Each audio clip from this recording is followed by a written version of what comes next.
Hello, and welcome to this week's edition of Talking TV with my mum, the weekly Geek-Dom review Roundup podcast where we discuss various geeky/genre TV shows and just give our thoughts on them and go through what happened in those particular episodes.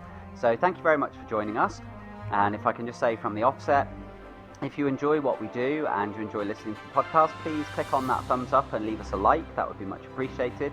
And also subscribe to the channel if you're new here, or if you're not new here but you haven't yet committed, please subscribe and help grow this geekdom. And leave us your comments. We like to hear from other people as to what they think about these shows, what they think about our reviews, our commentary, whatever. So it would be great to hear from you, and if you do, then we might mention you on the podcast. There's also a description box which you'll find the timestamps for the various things that we talk about, so if you want to jump around, you'll find that in there. And there's also the link to my Twitter, so you can come and chat to me and follow me on Twitter. And there are also the links to my donation mediums, so if you would like to help support this podcast and support the channel in general so that we can do bigger and better things going forward, then please feel free to go and, drop a few pennies of your denomination of whatever country you're listening from. If you don't, you don't, but it's been mentioned. So, this week we will be covering Lucifer, as per usual. We will also be covering Fear the Walking Dead, the newest episode of that. And we will be doing 2 episodes of Good Omens, because there was no Agents of S.H.I.E.L.D. this week, so we thought we'd bulk things out by doing a double header of Good Omens, as it's such a good programme, and it's really good to chat about. So that's the agenda. So that being said, I will now welcome my co-host. So hello Mum, how are you? Hello Dom, yeah, I'm good. Good, glad to hear that. So happy with last week's podcast? Yes, very good. It was obviously the 2 in a row, so that was like a lot of listening, but yeah, it seemed good. It's nice to reminisce on the programmes again. Yeah, you're right though, because obviously they came out because of our issues with not last week's, but the week before's. They actually came out quite close to each other, but it doesn't seem to have had much of a big impact on viewership/listeners. Because good to see lots of views. It's brilliant. Yeah, because we've had, especially on last week's one, there was 32 views on the podcast, which was pretty awesome. Yeah. So that was cool. So hopefully those of you that are watching or listening to it are actually, you're actually absorbing the whole video and you're not just sort of watching a little bit of it, because, it's, we put all this work and effort in, so it's nice if people can listen from start to finish. But yeah, we've got a couple of comments, so I just thought I'd go through them quickly as we've taken to doing recently. Okay. So we got from a new subscriber to the channel. This was only it's a very, very brief thing, but it was Lolly Gang Gamers, who are 2 girls that both they share the channel, and they both do bits and pieces each on their channel, and they just simply said awesome podcast, and wow, off the back of the podcast they subscribed to my channel, so that was pretty cool. So thank you very much, Lolly Gang Gamers. Right. Yes, so thank you for that. And welcome, Lolly Gang Gamers, welcome. Yes. So now we've got a bit of a longer one here, and this is from our buddy Plastered Koala. So I will go through what Plastered Koala said. So Plastered Koala said, "Hey Cobber, another awesome podcast, really enjoyable." And then he goes on to comment on a few things. So he says, like, for example, when Eve came out with her outfit on, I almost spat my beer out. How awesome was the wheel toss when Lucifer threw the tire at the guy? I pointed that one out, didn't I? Yeah, and he said how awesome is how they tie in all these awesome biblical characters. Yes. He also said about he liked the A-Team reference for Fear the Walking Dead, because he said, "I pity the zombie fool." I haven't been into The Walking Dead for a while now, but Fear the Walking Dead did bring me back for a while, but then the series ended. So yeah, he said in terms of like what we were discussing last week about Fear, about them potentially maybe starting to tell the story of how the zombie apocalypse kicked off, he said it would be awesome to know how the whole disease kicked off. And then he said, "Good Omens sounds like my kind of series. I will have to have a look at it today if it's on Aussie Netflix." I have since gone on to tell him that it's not actually on Netflix. It's an Amazon Prime thing, so he may have to look online for it. He said, "Gabriel is such a good name," which was interesting, and he put a beer and a koala face. So I'm wondering, is that a name that's associated with you, Plastered Koala? Is that why it's such a good name? And then he also said he had to start watching Agents of S.H.I.E.L.D. because it does seem to be right up his alley. Really good episode, dude. Really enjoyed it.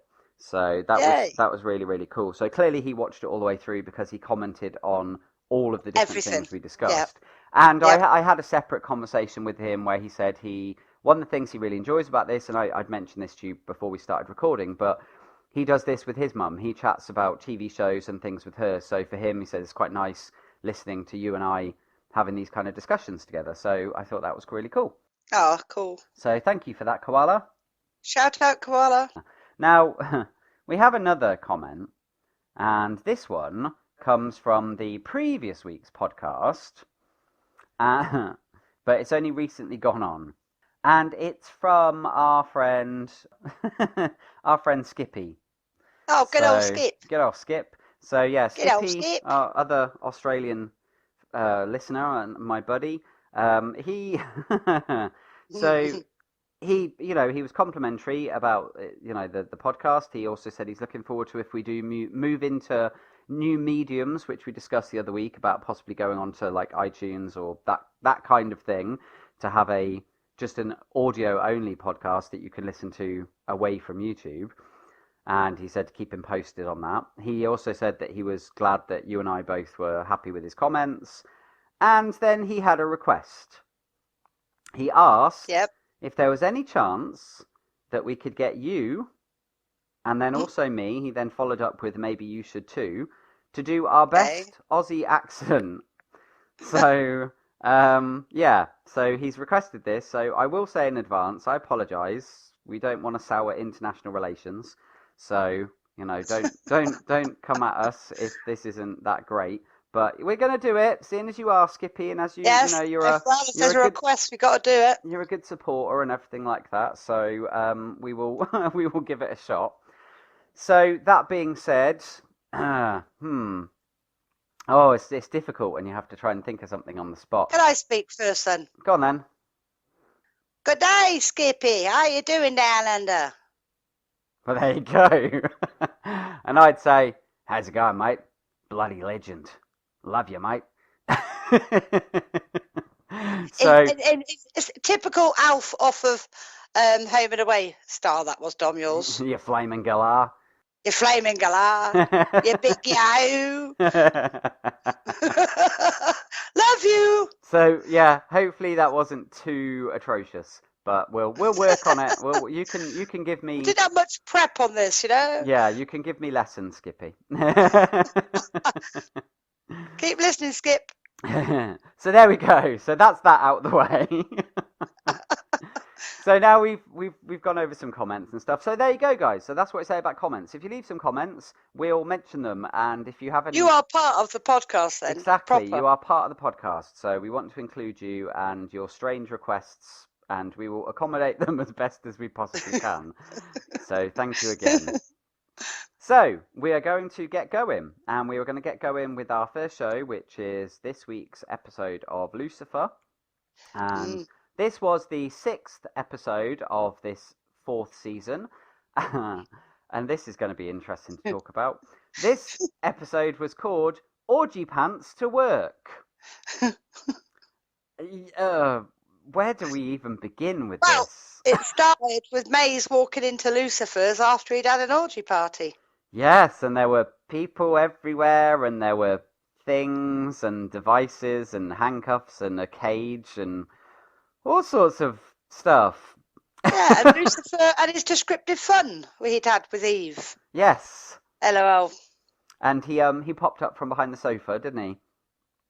Because he was looking for something. And he popped up and sort of, Maze. And then he said, and she was annoyed because they'd had this orgy without her. And what was interesting is that there's been a time jump between this episode and the last, because he said, well, I would have invited you, but I haven't seen you for months. You've been off, doing whatever you do, hunting bounties and stuff. And she said, I had some business to take care of.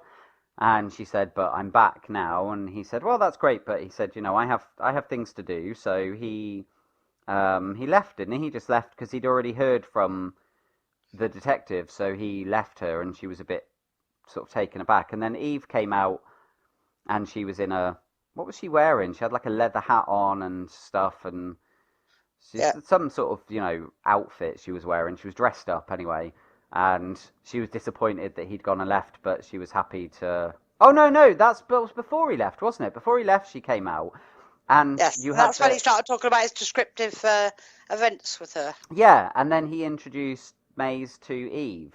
Yeah, and Maze was a bit didn't like her to start with. She was sort of making comments and growling at her, and then Eve was just raving, and she was like, "Oh, you're Mazikeen," and she was like, "I love you, and you're amazing, and it's because of you that these things happened and stuff. You're the one that's you're the voice in Lucifer's ear." And she said, "I'm so grateful to you for everything." Then she looked at Lucifer and went, "I like her." And then it was like she changed her attitude of I like this girl. But still, she didn't obviously know who she was, because she didn't introduce herself as Eve or anything. No. And then he said, "Well, I'll leave you two to it because I must go." He said, "The detective needs me." So he rushed out, didn't he? Basically, the detective needs me. I need to go. There's a crime. Yeah. So the victim was impaled on a metal sculpture. Yeah, that's right. And Lucifer turned up, but he was still wearing his orgy pants. Well, we didn't know to start with, did we? Until we got a shot of his backside, and then he went, "Oh, I appear to have mistakenly worn my orgy pants to work." And that was where we got the name of the episode. So he slipped off quickly, and the next thing we saw him, and he had taped up the back of the hole that was in the back of his trousers with police tape. So he had like a baboon bum because it was all red. Yeah.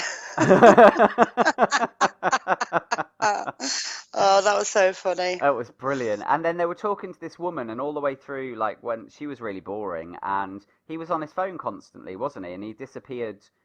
What did you think? Did he take a picture or something? Because he disappeared behind a bush with his phone, and then he was smiling, and then he came back out again. And I just probably selfied his bum and sent it to Eve or something. Well, maybe not his bum, or put it on. Well, that was what I was wondering. Well, I don't know what he was doing behind the bush. But Chloe was getting more and more annoyed and distracted by him being on his phone constantly. And she was worried that his extracurricular activities are interfering with his professionalism when it comes to attending the crime scenes. So then did we have the bit about Maze telling Eve she wanted to take her off partying? After that bit, yeah, because obviously Lucifer was gone, and they were bored because they were like, she was bored, yeah. He just takes off, and it's fun while he's here, but then he takes off, and then I'm left here, and she's sort of waiting. She was sat on a bouncy ball in a paddling pool or something, and then Maze was like, "Well, why don't we go and have some fun?" She was like, "Why, you don't have to rely on Lucifer, you and I can go out and paint the town red." So she was like, "Okay, that sounds awesome." So she went with her new friend to go off and do whatever, and we never really found out what they got up to apart from when didn't really see what they did. They just went off, and that was when they showed back up later on with various things. But we'll talk about that bit when we get to it. So there was that. So in the meantime, obviously, in terms of the case, they had a lead which led them to this guy, and when they got there, he was shoving a woman into the trunk of his car. And they were like, "Oh, LAPD, put your hands in the air," and all this stuff. And it turns out that it was actually a planned thing, because he's one of these kidnapped trains people not to get kidnapped. Yeah. So these things, I've seen these things before, on other programs and stuff, where it's a company and they're normally like ex-military or ex-police or something like that. Yeah. And it's like high-profile people or people with money or whatever, and they go through a kidnap and ransom scenario to teach them skills of how to deal with that if that were to ever really happen to them. Yeah. So that was that, and they spoke to him, and he explained that obviously he'd had some issues with the guy that had been murdered, but he wouldn't have killed him because he said, I've got my job and things like that. And there was something about bribes to do with client safety and things like that. But he also had an alibi and said, "But I wasn't here anyway. I was on a plane." So he had an alibi, so that was that. So it's like, okay. We had a bit with Amenadale Yeah. Oh, yeah. thinking he was being followed by somebody. That's right. So he hid round a corner so he could feel somebody was following him. So he hid round a corner, and it turned out to be another relative. Was it a sister? Yes, it was, what's her name? Remy. Remiel. Oh, I put Remy. She was looking for the Nephilim. She knows there's a Nephilim being conceived. Because she is, because I looked her up, and she is the angel of hope, and she is also, one of her gifts is of, she can see things. She can see, like, events, things that are going to happen. And that's what she said to him. She said, she said, suddenly I became aware of the fact that there was a new celestial. Yeah. Because that's part of her power. She can see these things when they happen. So she'd come there to investigate as to why there was a new celestial and who it was to do with. Yeah, and she said, obviously the baby can't, once the baby's born, it can't be stay on Earth. And she presumed, because Lucifer's such a hooer tart, yeah. she presumed it was his baby. Mm-hmm. So no, wasn't it? Yeah, because she said that. Ayadel just sort of went, yeah. So it took her off the scent a little bit from him. Well, he looked happy, didn't he? Because he was worried that she was going to rumble him. She doesn't know it's me, so it's basically, yeah, it's Lucy. So that was, to him, that was like, great. So he decided that he was going to help her try and work out who it was. So he went with her. I mean, we may as well stick with that little plot thread for a minute. So he went with her, and then later they showed up at the club, didn't they? And she was complaining about, like, the torture device that women of this on Earth have to endure. These things that are called genes. And well, yeah, because didn't he tell her to dress to blend in? He said, you can't be dressed like that. You need to blend in, or something like that. Because she had unfurled her wings at one point, and he told her off about that. And he said, humans can't see it. And she was like, oh, yeah, I forgot. And I was like, okay. Yeah. And she was a bit of a fiery character, because she had a big spear or something, didn't she? She was carrying as well. Yep. Some form of weapon, anyway. Well, you got to look like blend in. And then he he was stalling for time, because he was like, well, we'll go here, it's Lucifer's club, and she can try and sense. And she was going up to women and sort of go, like, smelling them and stuff, and like, no, it's not her, it's nothing to do with her. And obviously there were several people in the club that have had dalliances with Lucifer, because she could sense or smell that. Sense it, smell it. But none of them were pregnant. No. And then, did he just outright tell her, because she kept banging on about this stuff and talking about how it was an abomination and that the baby had to be taken back to heaven, and he was asking about the mother and what would happen to the mother. Yeah, he was asking all the information. Before all that happened, Lucifer was feeling really guilty, because I think it was because Eve and Maze turned up. And they were having a right old time, like, oh, well, you're never around, so we're just having fun. He decided to get a gift. But then he also wanted to get a gift for Chloe, because he'd embarrassed her dressing in the orgy pants. That's right. So he ordered a photocopier for Chloe, and he ordered a blow-up doll for Eve. But they got sent to the wrong places. They went to the wrong places. And it was really awkward. Funny. It was really awkward, because Maze and Eve obviously came back from wherever they'd been. Maze had a chainsaw. Eve was wearing a sash that's like she'd won something, and did she have like a big teddy bear or something like that? Yeah, something like that, yeah. And it was like, why has Maze got a chainsaw? So it was like, what the hell was going on? But it looked like they'd had a really good time and they were laughing. But when they got back to the apartment, obviously they saw that Lucifer still wasn't there. And Eve was really despondent. Just delivered something for her. It was a present. Yeah, package for Eve, and so she's really excited and going, oh, and she got it out, and then she's like, oh, and then Maze looked at her and went, you have to plug it in. And she was like, oh, yeah, I know that. So she plugged it in, it immediately started up, and it started printing out I'm sorry notes, and it was like, I'm so very, very, very sorry that I let you down, detective. And Eve looked so... But a combination of both pissed off and also really deflated. Upset. Yeah. Yeah. And I was like, oh, this isn't good. And obviously the blow-up doll got delivered to the police station. Detectives. Yeah, and it was sat in the chair, wasn't it? And they called him in, and they were like, can you explain this? That, like, this is really inappropriate. And he was like, but what was funny was the fact that he didn't acknowledge it was a mix-up. He just went, well, it could help with cases, and we could use it for things, you know, and for scenarios and all this stuff. And he said, Dan, you could make use of it. And he's sort of like, because he's really gone off Lucifer again recently, hasn't he? Yeah. Yeah. And he was just kind of like, that's not funny, Lucifer. I don't appreciate. And he said such to Chloe of like, I don't appreciate, you know, his hijinks and stuff. This is a professional place of work, and he just thinks this whole thing is a joke and all of this kind of thing. The other thing we had, this is very important to say because of how it ties in. We had the bit when Lucifer showed up at the police station. He thought it was a different day, and he showed up with donuts because he had thought, oh, these meetings and these briefings are really boring, so I'm going to bring some donuts.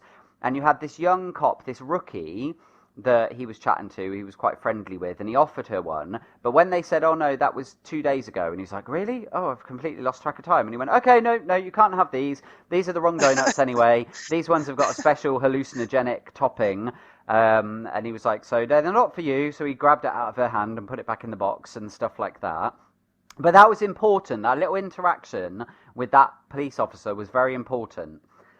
So yes. that's why I was like, oh, we haven't mentioned that. So then we had the bit, obviously Ella was on about the clothes. Then they worked out, Lucifer also used his depraved knowledge of things to sort of work out about the clothes he was wearing, that they were too expensive for somebody like this guy, and that they then tracked the origin of the clothing or something, which led them to this fellow who, and it was a nudist colony, and Ella got very excited. That was the last place he was before he died, And Ella got very excited and said, oh, let me come, please, let me come.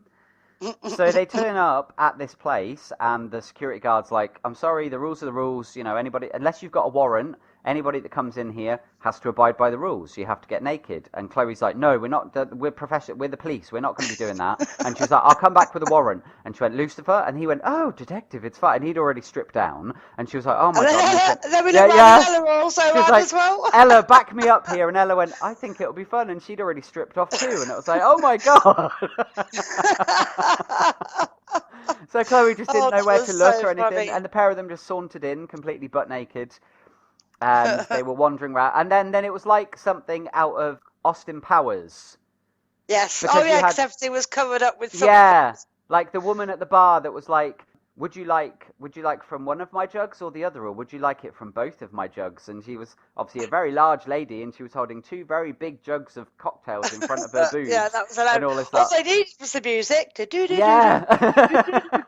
All the way through that, I was thinking, this is so Austin Powers, because there were all these strategically placed items in front of body parts. It was so funny. It was hilarious. Oh, it was brilliant. And then they were asking around, which led them to this guy who they knew the man that had been killed, and that he had been dealing with the owner of the nudist colony, who was somebody called Julian, I think his name was, and he turned out to be like the prime suspect. And so they said, oh, he's a bit handsy and he's a bit this, that, and the other, and they went and got in a hot tub with him. Yeah. And then they had a conversation with him where he was being quite, you know, he was sort of saying, oh, well, I had to kick him out of the club because he was getting a bit amorous with some of the other guests. And it's like, he sat there with his arms around these two women, and it's like, I think you're the one that gets amorous with the guests, mate.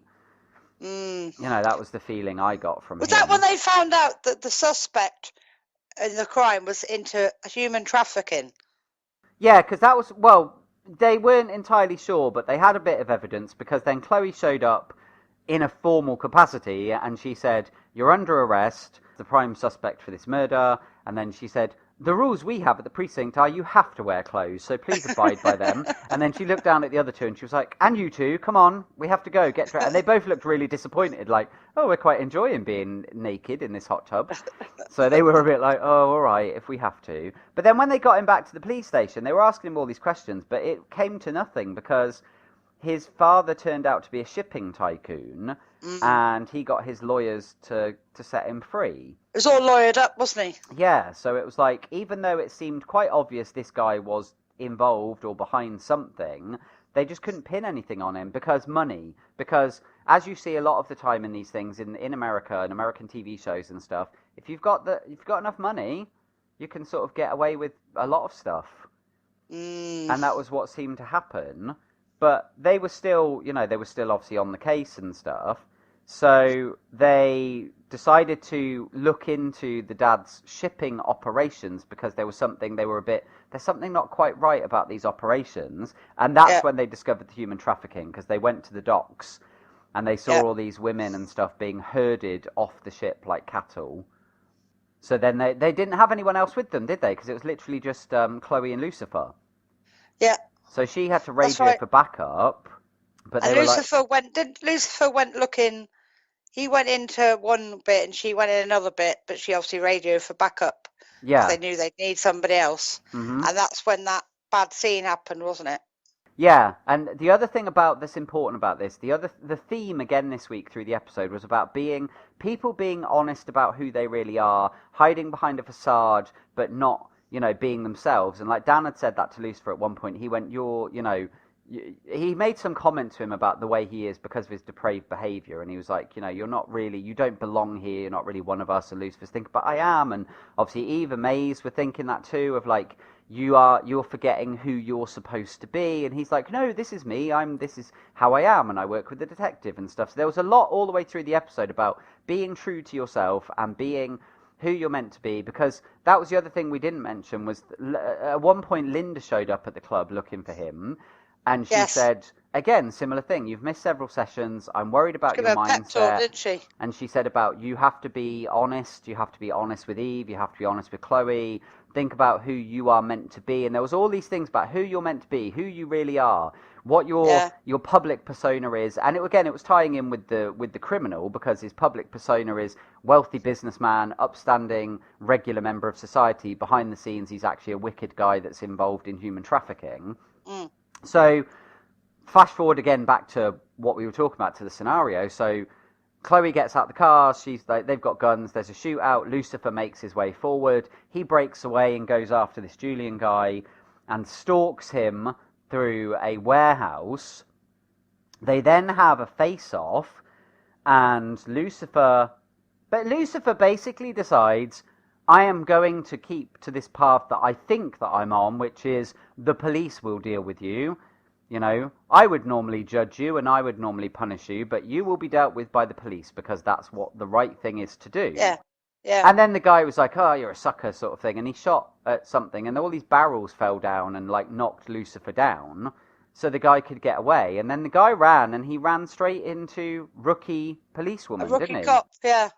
And she was like trying to get him to stop, and she looked a bit nervy, and she was like holding her gun, and she was like, put your hands up and stuff. And he was so cold, and he just shot her in the head.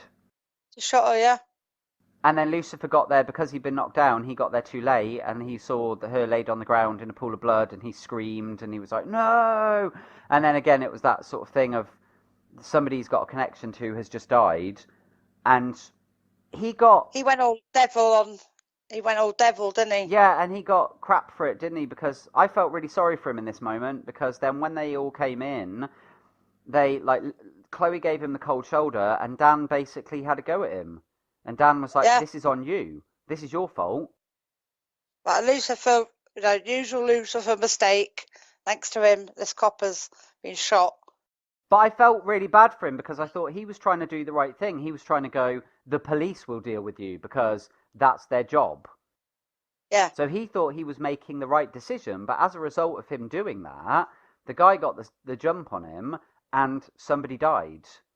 Another innocent person was killed, and then it's like, well, that's on you, because you let the guy get away. Mm. So that was really, really horrible. So then he decided that he needed to be who he was supposed to be. So, because he went home, didn't he, and he was drinking, and he was really despondent, and then Eve spoke to him, and she said, you're the devil. Mm. Because he said, this guy's out there doing God knows what, how many other people he might kill, how many other innocent lives he might destroy, these poor women that he's trafficking, and he said, and that's down to me, because I should have done something and stuff. And she was like, yes, you should have done something. You should have done something of what you're meant to do, what you were created for, what your role is. You are the devil. You punish the wicked. You are the judge, jury, and executioner. Don't worry about earth laws and earth, justice. You are the one who, if somebody is evil, you are meant to deal with them. And he's like, you're absolutely right. So he tracked the guy down in his house, didn't he? Yeah. And the guy was very cocky, and he was like, "Oh yeah, you can't do anything to me." And he got his gun out, and it was so funny. I thought, what a waste of a cigarette. 'Cause Lucifer sort of lit up a cigarette, took a couple of puffs off it, and he sort of walked towards it, and then he just dropped it on the floor. And I was just like, well, you could have at least finished it first, sort of, drawn out the conversation a bit and finished your cigarette. But there you go. He's obviously got enough money; he can just throw fags away willy nilly. So the guy shot him, and Lucifer just stood there, and then he went, "What the hell are you?" And then he revealed his face, and he said, I told you earlier, I'm the devil." And then he said, and I realise now who I am and what I'm meant to do. And he threw him out the window. Threw him out the window. And then he broke his back. Well, all we know is, but we don't know that all at the time. Well, we don't know he broke his back, but obviously he thought he'd killed him, didn't he? Yeah. He chucked him out the window, and there he was on the ground. So they threw him out the window, and he thought he'd killed him. But then Eve was stood there, and they spoke for a moment, and then he looked down and sort of said about remembering what he was here for and what he's meant to do, and I know who I am again now, and thank you for reminding me. And then he went sort of stomped down, and there was a crunch sound and stuff. So, he's still alive, so he wasn't dead, but he thought he'd killed him. But the devil is back again. He's re-embraced. It's interesting. What I find interesting here is the twist in the story. So in the Bible, Eve is tempted by the devil. In Lucifer is tempted by Eve. Yeah. She was the one that was getting in his head and telling him, do these things, be this thing, embrace this, don't worry about what everyone else is. It's like she was kind of the voice in his head, encouraging him to do something. Because she's trying to turn him back into, that's what devil. Amadale was saying last week. Yeah. He doesn't want her to turn him into the evil person he could be, because he's now like trying to be normal, but because she's back on the scene, everything's changing him. And because of the fact that she's not seeing as much of him, because he is trying to be a good law-abiding citizen to a degree, who helps out the police and stuff, she's like, obviously, she's jealous about that because she's not getting to have all this fun with him. And it's like, well, if he's more like the devil again, we can do more stuff together and we can have more fun and he won't be as focused on police work and stuff. So, yes. We also had the bit where that's when Amen admitted to Remy that it was his baby. Because he was getting increasingly concerned about what she was going to do and what would happen when she found the woman who actually was, the mother of the child and stuff. So then he just decided, I need to be honest. And so he just said to her, it's my baby. And he said, I don't want to go up against you, sister, but if I have to, I will. And he said, I will defend this baby and I will defend its mother and stuff. And it was like, oh, that's not good. He's now gone in opposition of his sister, and also obviously the Silver City, as they call it. And in between, obviously, we had all the story. There was a little tiny snippet where Maze had gone to Lamar's for Linda and couldn't cope being in Lamar's and left her. Well, no. There was one bit she really enjoyed when they were all watching the birthing video. The woman again? said, "Yeah, any questions?" And she said, "Yes. Can we watch the bit where the perineum rips again, please?" I was like, "Oh my god!" But then she just left the room and left her, and the next thing she knew, she sat on her own. But later on, she made up to her because obviously she realised how important it was. And before, like we said last week, she said, "Hello, Auntie Maze is here, and where do you want me to put my knives?" Yeah. And then she put her a present.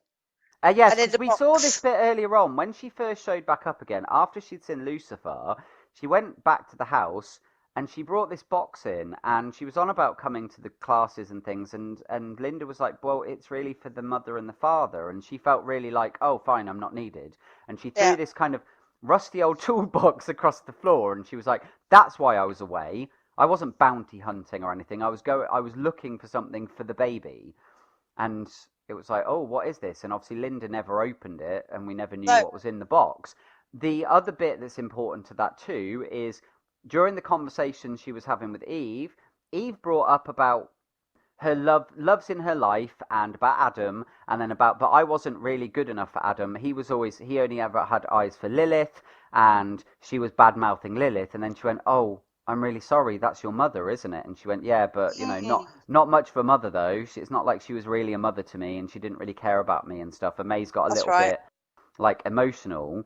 And then that's when, obviously, the thing with the Lamar's class, and obviously about having, being raised and being looked after and nurtured, it got a bit too much for her. Yeah, she And realised, then like, I never had that. when Linda went home and she was looking through all of her things that she's got, I presume they were like baby shower gifts or something, and she got the box and she was sat looking at it like, I don't know what to do with this and whether I should open it or not. And then did What's going to be inside it? Yeah, did Maze show up before she opened it, or did she open it and Yes. then Maze showed up? No, Maze showed up. And she explained to her about, I wanted to do something nice because, I wanted to do something for you because my mother didn't care about me, and I had to think about something that was something I would have wanted Yeah, that's as a something like that. baby. And so Yeah. she opened the box and it was a blanket. Yeah. And it was like, Also, it was in a rusty oh, old toolbox. She's thinking, oh, God, what she got me. And yeah. yeah, it was a little blanket, bless her. And it was so sweet. And then she It said, was and then definitely Linda sweet. felt terrible. And she said, you'll always be you're a part of this family, Maze. You are here. You're Auntie Maze. And she said, Yeah. nothing will ever change that. And I was like, oh, and it was like amazing, like she was going to burst into tears. And I was just like, it's so funny considering she's a demon. She's quite like, and she's so tough and so much of a badass, but she's got this really sensitive streak that runs through her. So I was like, oh, so that was quite That a was nice nice. moment. Yes. So yeah, so some interesting developments in all aspects of all the characters. Again. Going forward, yeah. So I'm looking forward to the next one to see what happens next. Very good. So yes, very, very, very, very, very entertaining. It's such a great program. It's brilliant. I love It's so it. good how it plays with everything as well. It plays with all your perceptions of these things of which you may know of from, from the Bible or from whatever. Yeah, good and evil and all that, yeah. So yes, it was good. Very, very good episode. Right. Okay. Well, that's basically what we have to say in regards to Lucifer. So now we will move on to something rather more chilling. The second episode of the new season of Fear the Walking Dead. Yes. And this episode was called The Hurt That Will Happen. So you go ahead and speak about this one first. Right. So basically it started with Strand, after he'd found the video, videoing himself, saying that he's apologising, he's done his best. If you're watching this, I'm no longer around, because he thinks Daniel will kill him when he sees him, or that he might help, or that he won't help him. So basically he's thinking negative before he even looks for him. Yeah. So he's made a video to tell him that. So off he goes to find him. And the first thing he sees is a cat. Yeah. Skidmark is his name. Yeah, we found out the cat was called Skidmark. Which is hilarious. I love him. Yeah, he likes to lick his own butt. Well, hilarious. yeah, because as you said, he saw the cat. There was this sort of walled off area, fortified with all these spike traps. He walked inside the spike traps and then obviously got to see it in action because a zombie came out and tripped over the curb and fell headfirst, impaled on the spike. Pretty similar to what Morgan had went back in the day. Yes, it was very. When Morgan went a bit nuts and was in that town on his own, Yeah, it was very similar. He had things like that, didn't he? And so then so basically he turned around, he was petting the cat, and then he heard a gun click, and it was Daniel behind him. Yeah, and he told him to turn around slowly, and then he was like, I'm not armed, I've come here. I know we've got our differences, Daniel, but I've come here to you looking for help and stuff like that. And there was a tense face-off, and then he went, it's not safe for us to talk out here. You better come inside, Victor. And I was like, oh, okay, so that's interesting. He's allowing him in, so that's a good start. Could I just say something really funny? Yeah. That's obviously not what I've written down. Well, obviously I watched Talking Dead.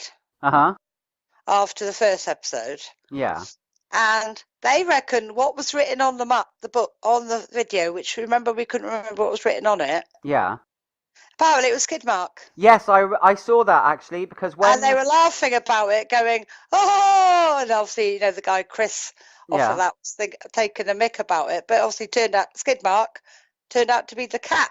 Yeah, and I noticed that actually when he did his message at the beginning, when he got out of the truck, the camera stayed in the position where it was where he had been sat, and we saw him sort of in the distance getting out the back of the truck, but it focused in on the videotape that was sat next to him, and you could see it said skid mark on it. Yeah, because So obviously it's like, last week oh, you said, okay. "Oh, did it say D?" Because obviously you're presuming Yeah. Daniel, Mhm. but then when I watched that afterwards, apparently it did say skid mark. Yeah. So That's then right. obviously all jokey-fied comments pursued after that episode.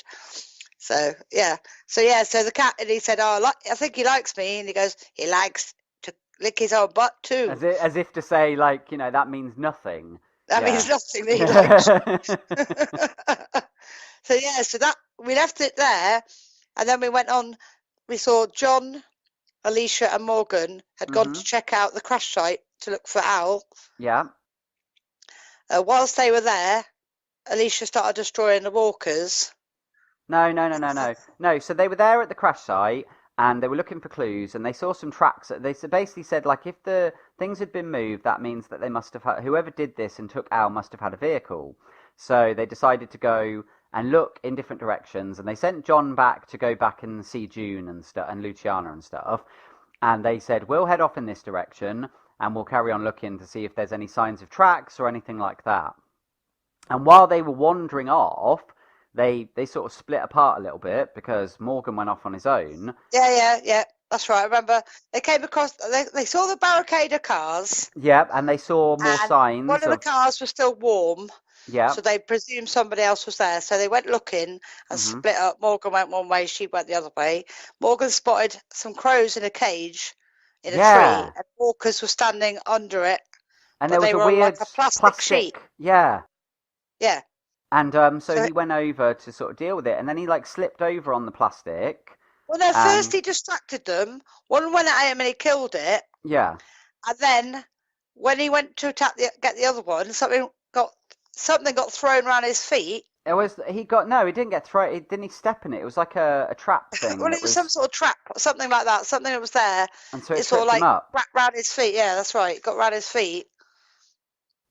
And then he was laid right next to the walker that was trying to get at him, and it was like quite tense. And then somebody killed the walker. Shot him. And there's this woman in a space clothes. Well, it was a radiation suit, yeah. Well, yeah, you know what I mean, those radiation clothes. And she went, take off all your clothes. She got all clothes. So take off all your clothes and don't touch anything. Yeah. And she took his stick out of the walker and chucked it. And he was like, can I have my stick back? My stick back. She goes, no, it's got radiation on it. And she was like, I'm not your enemy. I don't want to shoot you. And he was like, how do I know? And she went, look, just do as I say or I will shoot you. And then he was like, okay. And then Alicia turned up and like knocked her down and took her gun. A cross line. She did a clothesline. Yeah. She did a clothesline to the woman. Mm-hmm. And she got a gun at her. It was like, who are you? Took her mask off, see who she was. And she explained that she was some woman that had been working at, what was it? A cooling system. Yeah, cooling system. So like a cooling system, and it broke down or something. And then it got confirmed that all those signs they'd been seeing weren't just scaremongering, it was real, that there had been a radiation leak. Yeah. And that basically the reason she wanted Morgan to take his clothes off and stuff was because she was worried he might have become irradiated because there were obviously zombies that were affected by the radiation. So she said, look, He needs to get decontaminated, didn't he? Yeah, she said, I've got a device, I've got some stuff, I can help you if you come with me now, but you've got to trust me. So they were like, okay, so they waringly sort of trusted her, and they went back to her big truck thing. Went back to a truck, and he stood outside a truck butt naked. Having a shower. Having a shower, and then she told him he had to dispose of his wedding ring. Yeah, she said you have to take it off, you have to clean underneath it. She goes, take it off, remember it. Mm. I thought, oh. And that was sad because obviously he's kept that since the very beginning, since his wife turned into a zombie at the very beginning of The Walking Dead. Yeah. I was like, that was quite a poignant moment, that. And then she also told them if the zombies were wearing a decimeter, was it decimeter? Yep. Then they're the ones that have been exposed because they were the ones that were in her a cooling system or whatever it was, the place.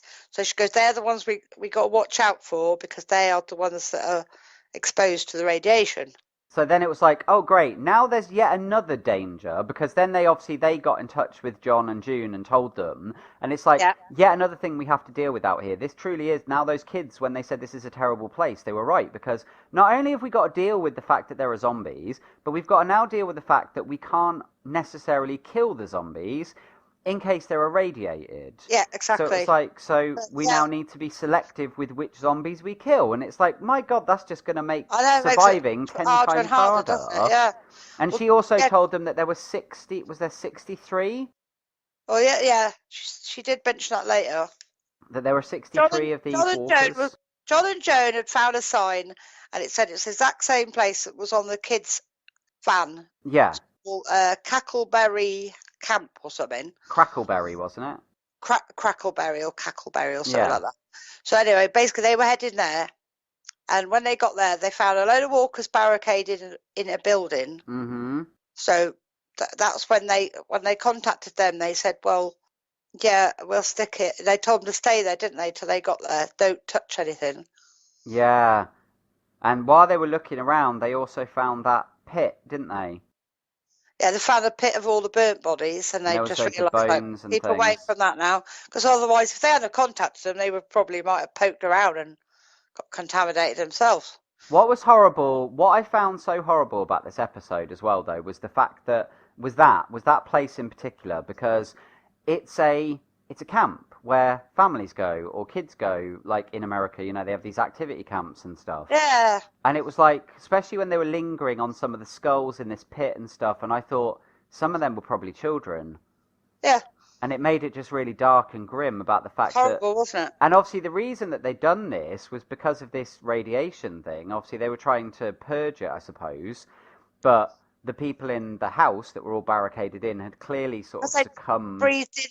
Well, because they burnt them, she said they breathed in the fumes. So even though they thought they were saving themselves by barricading themselves in a building, because they'd already inhaled the stuff, they died anyway, didn't they? So it's really sad. Yeah, they got radiation sickness and died, which then meant that they came back as a zombie, but then that their bodies were infected with radiation sickness, which could then pass on to other people. So it's like a continuing sort of thing that can carry on being spread. Makes you wonder then, the kids might have been out and about that day. Yeah. And when they came back, they saw it all, so they realised they couldn't ever go back there. Maybe. They might have gone out for the day or something. I don't know. Maybe Makes this you wonder why they weren't there. Maybe we'll find out as well that maybe some of the people in that building were their family. Yeah. Because we still don't know what happened to their parents and stuff, so maybe that's what happened to them. Yeah, maybe. They succumbed to this radiation poisoning and they became the Walking Dead. The other little thing that happened was obviously before they went off looking for the kids, they checked in with Luciana and they said, you need to, you know, look after yourself and this, that. And then she was on about about her ability to do stuff again. And she said about playing the accordion. Well, I haven't been able to play the accordion. And she said, well, I've never played the accordion. And then she went, and she goes, think is that the drugs sticking in? Yeah, I think it's the drugs and all this, that. And she said, I'm not sure. And she was like, okay, this is really weird. And then she gave her a gun and she said, look, you know, you still be able to fire the gun if you need it, but stay inside, stay off your feet. You'll be fine. We'll be back as soon as we can. Stay on the radio and keep trying to reach Strand. And they found the book, didn't they? Little Prince book that she gave to that kid. Yeah, that's right. Really? Yeah. And she was little when they first found her. Mm-hmm.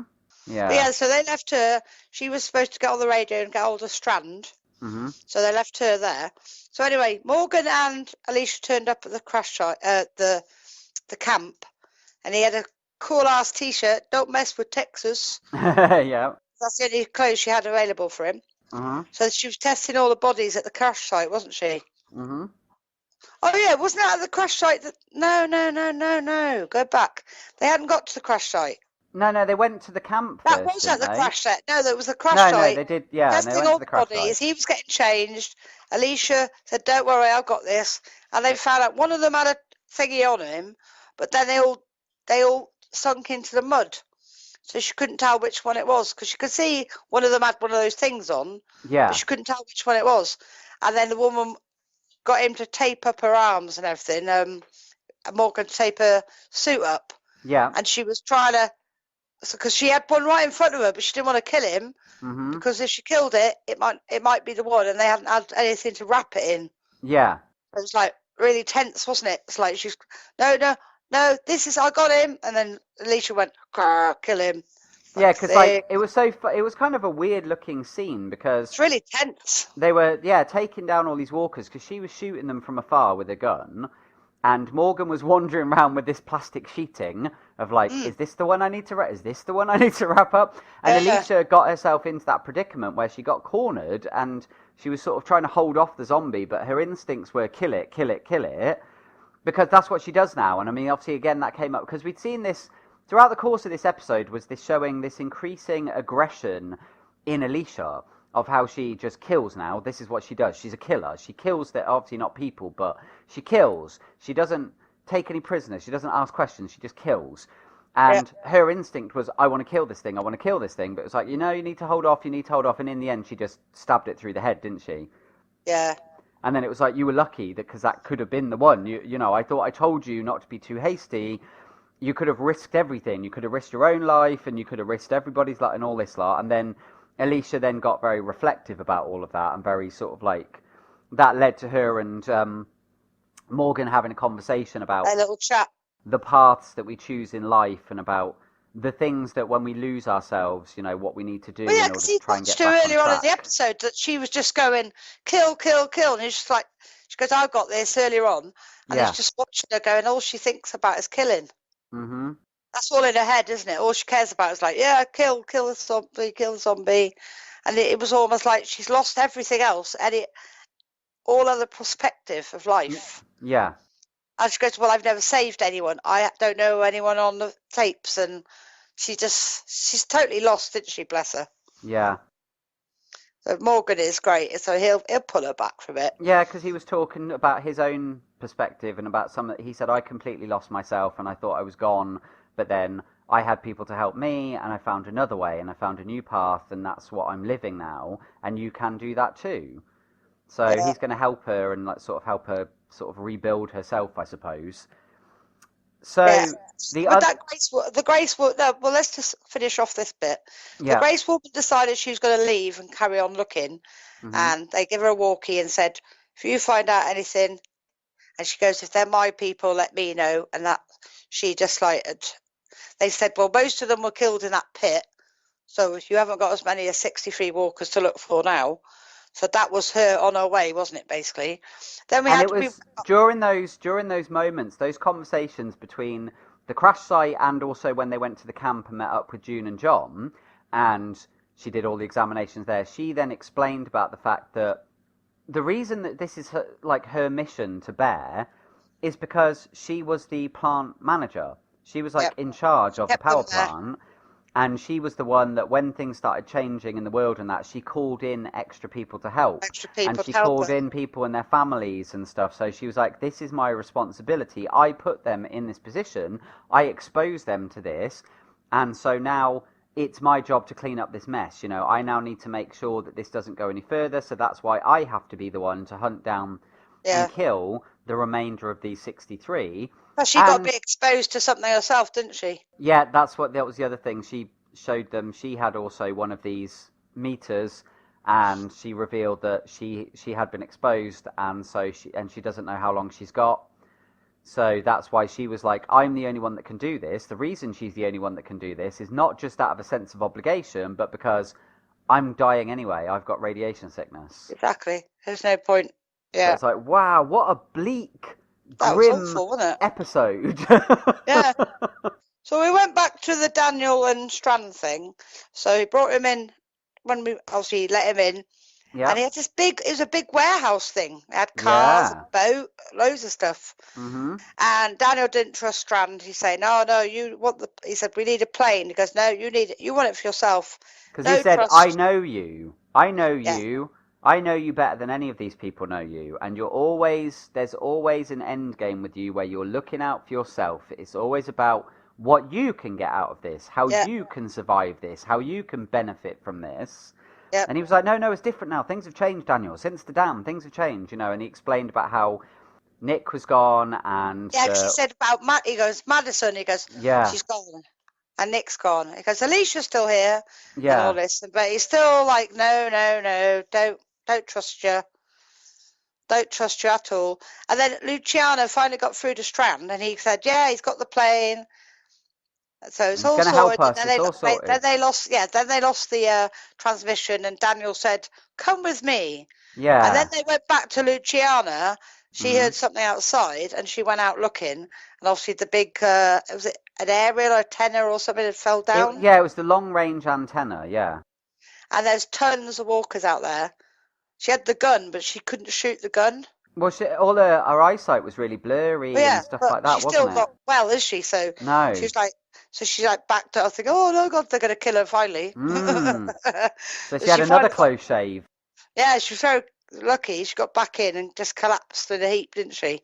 And they were all banging on the door on the other side and stuff. So yeah, they went back to Daniel, and Daniel said, come with me and stuff, and he basically led him to the exit. Yeah, he was like, so I'm not going to help you. I don't trust you. Don't believe you. And he said, but Daniel, these people need help. You're a jinx to all these people. Basically, it's thanks to you, all these things have happened to everybody. And he said, you're going. He said, if you come back, I'll shoot you in the face. And he said, he was like, Daniel, but these people need help. And he was like, I don't doubt that. They do need help. You're right. He said, just not from you, Victor. Yeah. You're not the person to help them, Victor. Which to me, the way I look at this is he will help. He will get involved somehow because he cares about people. But he's not going to do it on his say-so.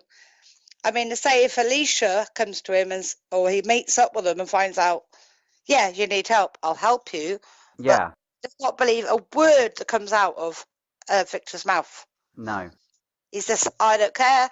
I know they do, but I'm not. He heard they did because he could hear Luciano on the other end. But he don't trust him. He said, oh, yeah, I'm just going to give you a plane, like you're going to go and help them. You'll probably go off and help yourself. Yeah. So he wasn't prepared to do it, was he? So that was that. So then we went back to the main group, and we got obviously Luciana getting woken up by the others who'd arrived back, and she said about, like, where are they? And she said, where are who? And she said, the dead.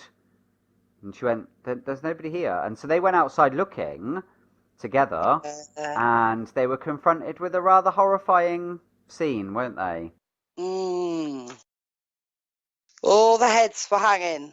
Yeah, so in the time that Luciana had passed out, someone had come and killed, well, not killed the walkers, but beheaded the walkers and strewn...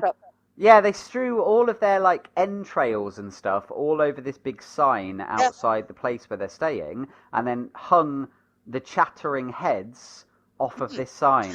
Because if you remember earlier on, didn't that Grace woman say that barricade of walkers was nothing to do with her, didn't she? Yeah, because they asked her about that. Yeah, because they said it's nothing to do with me. Yeah, because they said about the signs and everything, and they said about the grim, and she said, no, that's not me, that's somebody else.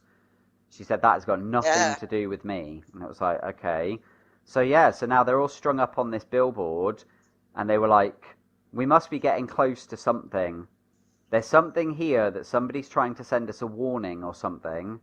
Like they're getting close to uncovering something, or they're in this place and somebody doesn't want them there. Well, she's obviously not to do with the person that got out there, is she? So that's definitely somebody else, isn't there? Yeah. It's to do with that old boy that came in last week, or another person. Yeah. So it's like, oh, it's going to be so exciting. Oh, it's good. It's like 2 episodes in, it's like, Yeah. Very, very good. But like I said, it was just such a dark episode. Oh yeah, definitely dark. With all those themes to do with the stuff with the radiation sickness and things like that. It was like, wow. Yeah, not good. Not good at all. So yeah, so there we go. That was the Fear the Walking Dead. So very good. So roll on next week to see what happens next. Oh yeah. Well, now let's lighten the tone a little bit from dark and dreary post-apocalyptic worlds. Let's go into a pre-apocalyptic world that's full of comedy and fantastical things. And this will be our section where we talk about Good Omens. So this is episode 2 of Good Omens. and it sort of picked up a little bit. It seemed like it picked up a bit further on from the events of the last episode, like the first episode, because we'd already moved into like a few days closer to the end of the world at the start of this one, hadn't we? Yes. Basically, we started with Soho, 2 days to go. Yes, that's right. So basically, it'd gone pretty swift, and Gabriel and some other guy, because I can't remember his name, it's something to do with Sodom and Gomorrah, I think. Mm-hmm. I couldn't remember what the name of the guy that came in with Gabriel. Came into the bookshop. Yeah. Oh, that was so funny. Days. They Gabriel grabbed this big book, and the other bloke was going, yes, he said, come with me into this room. He goes, yes, pornography. We can't talk about pornography or something. No, he wasn't saying we can't. He was saying us humans love our pornography and all of this kind of stuff. Yeah, it's some weird conversation. Because they were trying to pass themselves off as being human beings rather than angels. So they were overcompensating by exclaiming that how much they love pornography and all of this kind of stuff. It was so funny. So they went into the angels' back office, and one of them went, something smells evil in here, because obviously we know that Crowley's been in there, and he goes, yes, it's probably the Jeffrey Archer books. That was hilarious. That was a great line. Yay! That was brilliant. That was so funny.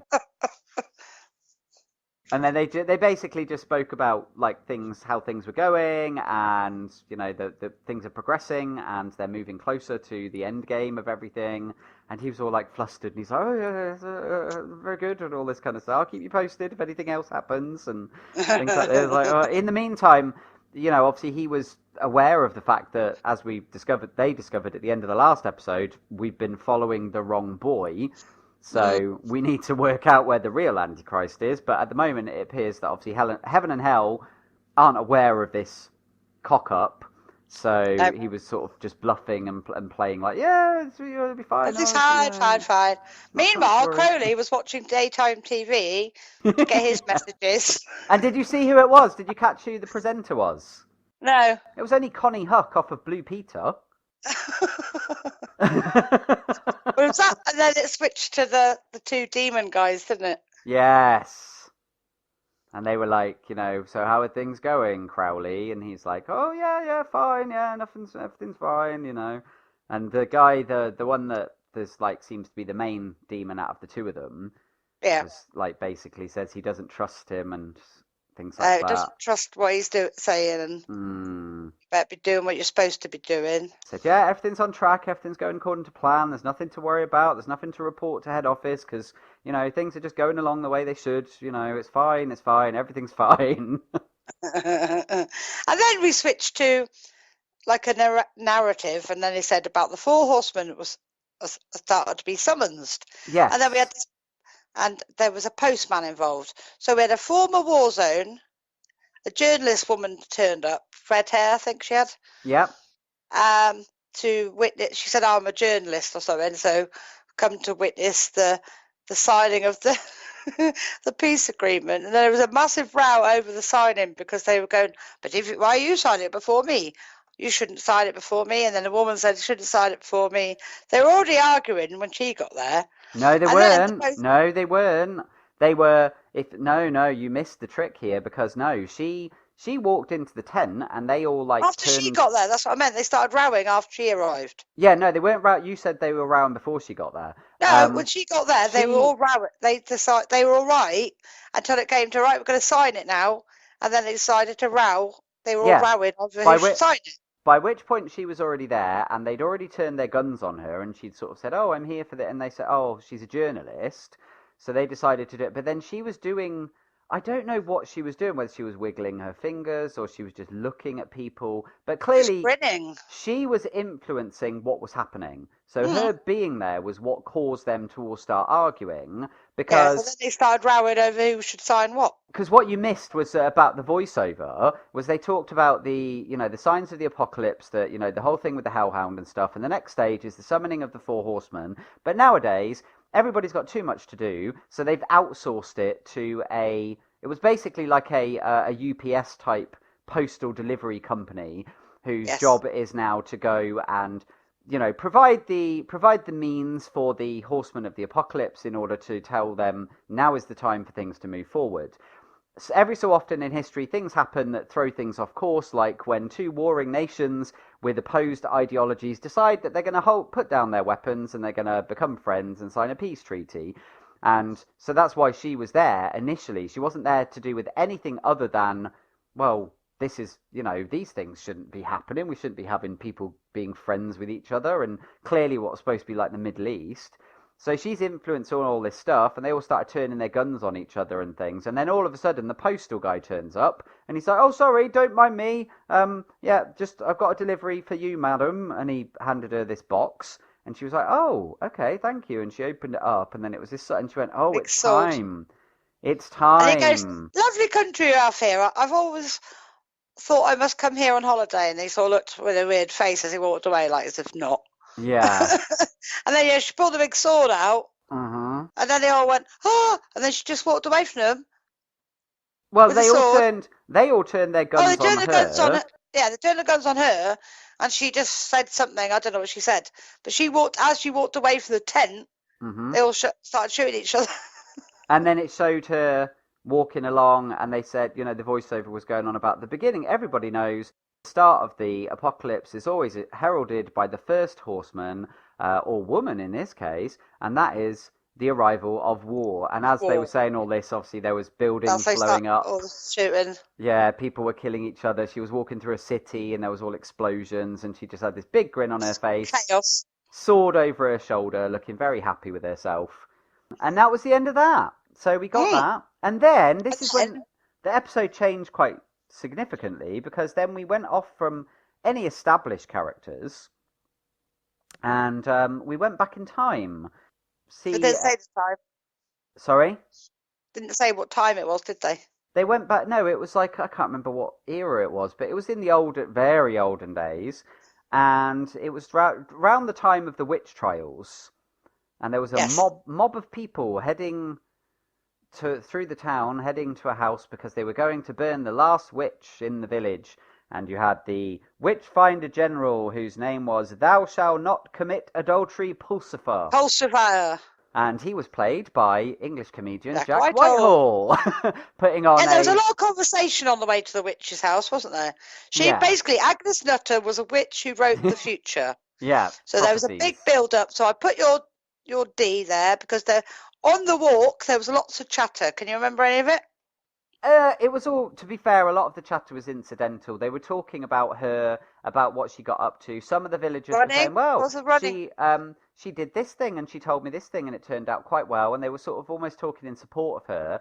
And then there was this old woman talking about her strange ways. And she was saying she told me that we need to have more fibre in our diet. And she takes a regular exercise every morning. She goes and runs around the village, and it's not ladylike. but she says it's good for the mind and the spirit, and obviously our health and all of this stuff. And it was like modern day things, modern day things of like having regular exercise, having more fibre in your diet, all these kind of things that we associate with nowadays. But she was sort of espousing this to the people of that era, which was really funny. And they was, she's clearly a witch. She's clearly, this, that, and the other, and she needs to be taken care of. Probably learning how to run because she needs to run away or something like that, wasn't it? No, I think it was more. I think it was more just tongue-in-cheek comedy because of the fact that she sees the future. So in the future, everybody is obsessed with fitness and things like that. Yeah. So I think it was just part in keeping with that sort of thing. One of her future. Yeah. Says. Emma went to her in her house. And she was finishing her book, and she finished it off, and she had this book, and it was called The Nice and Accurate Prophecies of Agnes Nutter, Witch. And I was disappointed, really, because I'd heard she was going to be in this, and she was only in it very briefly, which was that the witch was obviously Josie Lawrence. And I was like, I like Josie Lawrence, she's really funny. And they came in, and she stood up, and she went, she was like, oh, good day to you, good people. And she went, Mr. Pulsifer, and she said, you're late. And she said, come on then, let's be getting on with this. And she just sort of strode ahead of them. And he was like, wait, this isn't protocol. It's like we're supposed to sort of grab you and drag you out kicking and screaming. You're not supposed to just go ahead of us and march your way to the bonfire. And she's like, look, we haven't got all day. Everybody's got things to be getting on with. We need to get this over done with. And so she marches to the bonfire, gets up there herself, and he's like, but this isn't right. This isn't how it's supposed to happen. And so then she was like, look, let's be getting on. I'm sure these people want to get back to whatever else they were doing today. So they tied her up. Okay, fine, very well. And they got the fire set and everything. And then she was talking and she was saying about they'll regret everything, and that, well, she tried to do her best for everybody, but told them to come a bit closer. And come a bit closer while you watch me burn. Feel the heat of this, of what I'm feeling. Just get a little taste of it. Come a little bit closer. And then, boom. Well, no, before that, Whitehall realised there was she'd also brought gunpowder with her. Well, yeah, because he saw she dropped something. She dropped something from her skirt, didn't she? Yeah. But then we got a flashback, didn't we? We got a flashback of the ahead of time where because she knew what was going to happen because she can see the future, and she knew that they were going to burn her. So she thought that she would literally go out with the bang. So she'd got some gunpowder and some nails. Yeah, nails. And she basically created the world's first nail bomb. Yeah. So as soon as they lit the fire, she just annihilated all of them as well. Yep. And so she just killed everybody. Oh, that was so funny. And then we saw hilarious. Like the book, she left her premonition book, and it got left to her daughter and son-in-law. Yeah, that's it. Yeah. And they had really weird names. I think their surname was Device, but I can't remember what their first. I think he was John, but she had a weird name. The daughter, I can't remember what it was now. And they looked through the book and they said, "This is Mother's book. Look at this. This is Mother's book." And he was like, "I'm not really sure about this book." And she said, "But look at all these things she's wrote." And she found one, and she went, "In the year," and she said, "In the year 2014, an apple will arise, no man can eat." And she said, "Put thy stock in one Master Job's invention." And it was like, Master Job, apple. Oh, it's so funny. That was hilarious. When I heard that bit, I was just rolling. And then that's when the book was correct. Yeah, she predicted the rise of Apple products and Steve Jobs and all of this kind of. Oh, it was great. And then they went ahead in time. 11 years ago. Yeah, so they went ahead in time to 11 years ago, and it was somewhere in, where was it? It was somewhere in America. Malibu, that's it. Malibu. And we had the great granddaughter, whose name was Anathema. Anathema Device. Yes. And she was sat at a table. She was a little girl, and drawing her mother. A picture on the book. Yeah, and her mother was like Hispanic of some kind, whether she was Mexican or Colombian or whatever. And she was talking about how how Agnes, our descendant, she left us this book and all the things she's predicted. And she said, look, and she was like, oh, but it's all, the little girl wasn't believing in it. And she said, then she quoted the apple thing, and she said, if it wasn't for that, she said, your great grandmother wouldn't have bought all those stocks, all those shares in Apple, which would, that's why we've got so much money now. That's why we live in this nice house and stuff, because she invested in this company, and that was all because of Agnes Nutter's prophecies. And she told her to read, and there was 20, 30 or something it was. Yeah. 4 horsemen of the apocalypse. So do the 4 horsemen of the apocalypse, and her, the great granddaughter, will be the one to save the world. Yeah. And so it's like no pressure on this little girl. No. Because I think before that as well, the mother got her to recite a couple of the other prophecies as if it was like her schooling. Others, So it was like her lessons of like, now tell me, this whatever number it was, and she was like blah blah blah, and she recited it. And then they had the one about the apocalypse and about how the beast would come and the thing with the hellhound and all this stuff. So it was like, right, okay, well that's your destiny then, little girl. And then it moved forward to the present day. No, it was the same time of year because she's still small. Oh, then we got that's right. Went England. to Dorking, and we found Lucifer, who was the great grandson of the adulterous Pulsifier. Yep, his name was Newton. And trying to fix his PC. And it blew up. And he was not very good with technology. Wasn't very good with technology. Flash forward to him leaving home for a new job as a wages clerk. As Jack Whitehall again now.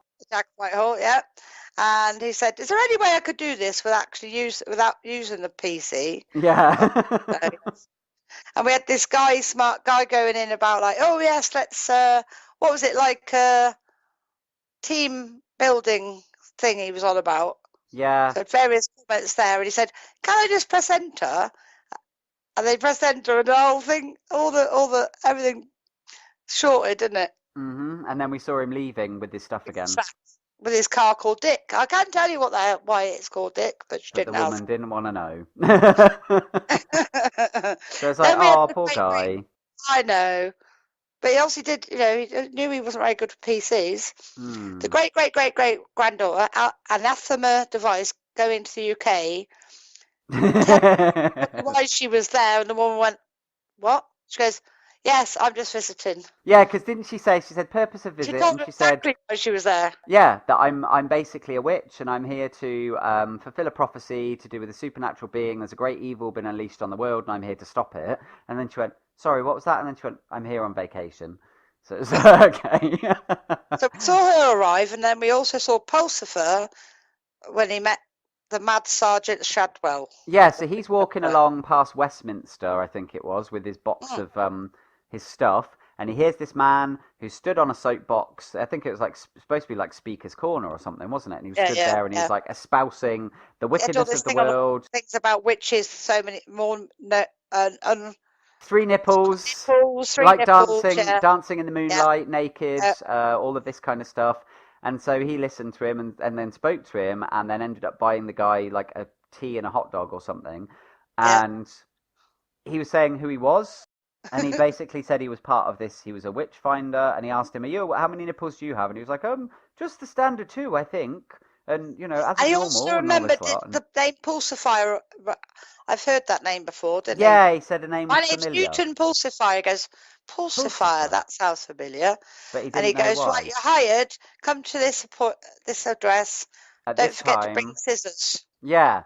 So he gave him a little card, which invited him to this meeting of the modern day witch finders. And he was like, oh, okay, very well. And he was like, you can join the Witchfinder army and fight the good fight. And he was like, oh, yes, very good. Okay, that's lovely. Thank you. Sort of thing. And then we also saw the girl, Anathema. She rented Jasmine Cottage in Tadfield. Yes. Tadfield. And then we went back to Crowley. Yes. And Crowley had learned that talking to plants is very good. Oh my days, that was. But he doesn't just talk to them. He basically he frightens them. You know what happens, and all you can see is all these big plants, exotic plants, shaking, terrified. He goes, "You know what's going to happen, don't you?" And they can hear it sound like a shredder. Yeah, that's what Zoe said as well. It's only a baby plant as well. Yeah. Took it, shredded it, and he just brought the pot back, and they were like, "Ah!" All these exotic plants from all over the world were terrified of him. Yeah. And then he got that's when he got a phone call from Aziraphale, wasn't it, to say whether they'd had any success with anything, and that they needed to try and work out like where this other boy was, what had happened. So it was like, well, we'll lead it back to the source, and like we'll go back find where did it happen? Where did the delivery happen? We need to rewind. Right.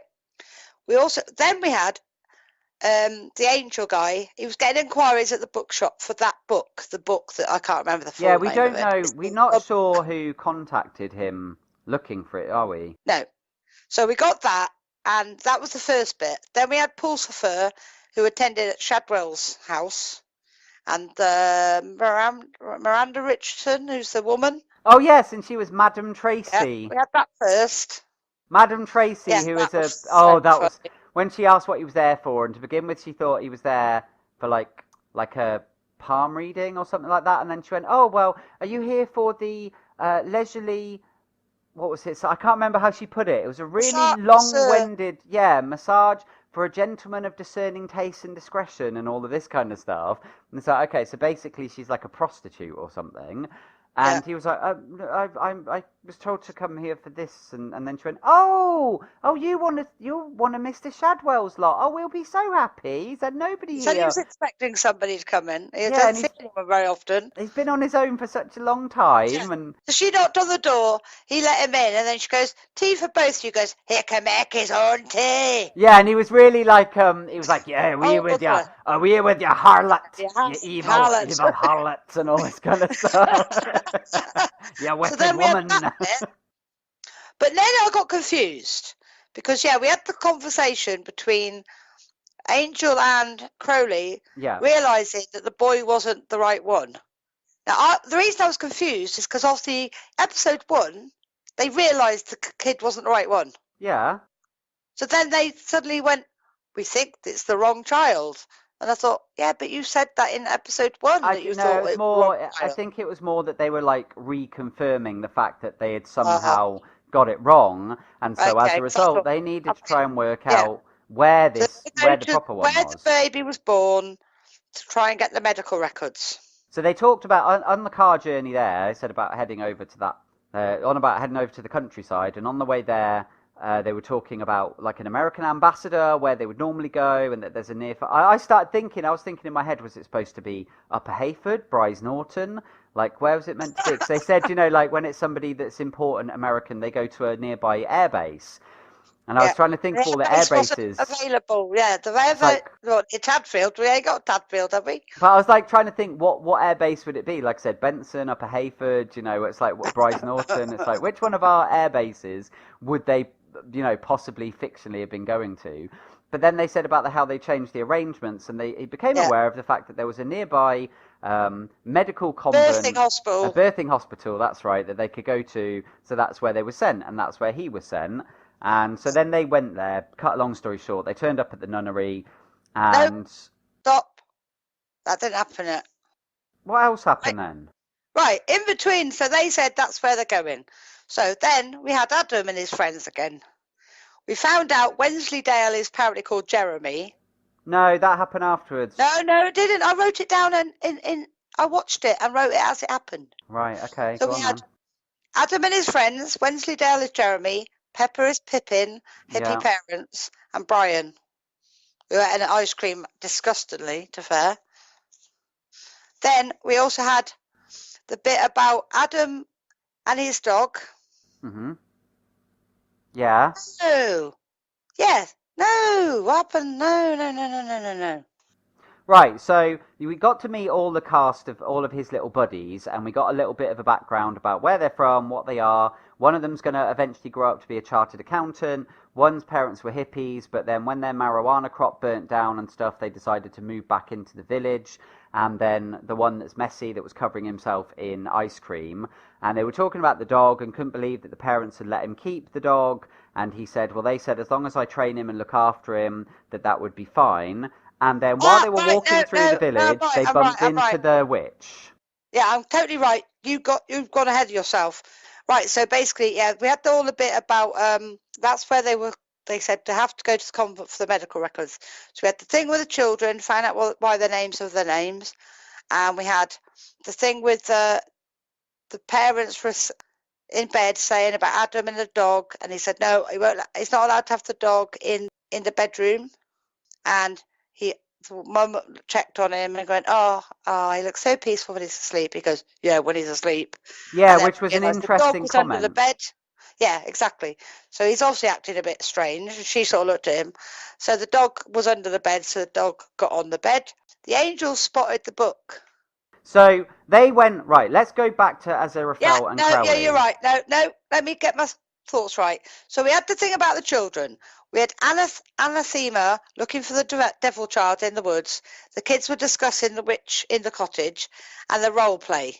They just said about the Spanish Inquisition. Oh, but we can't speak Spanish. I can say ole. So they decided they were going to make the British Inquisition. Correct? Yeah, I mean, you sort of really skimmed over that. But yeah, they basically said that they were going to be modern day witch hunters.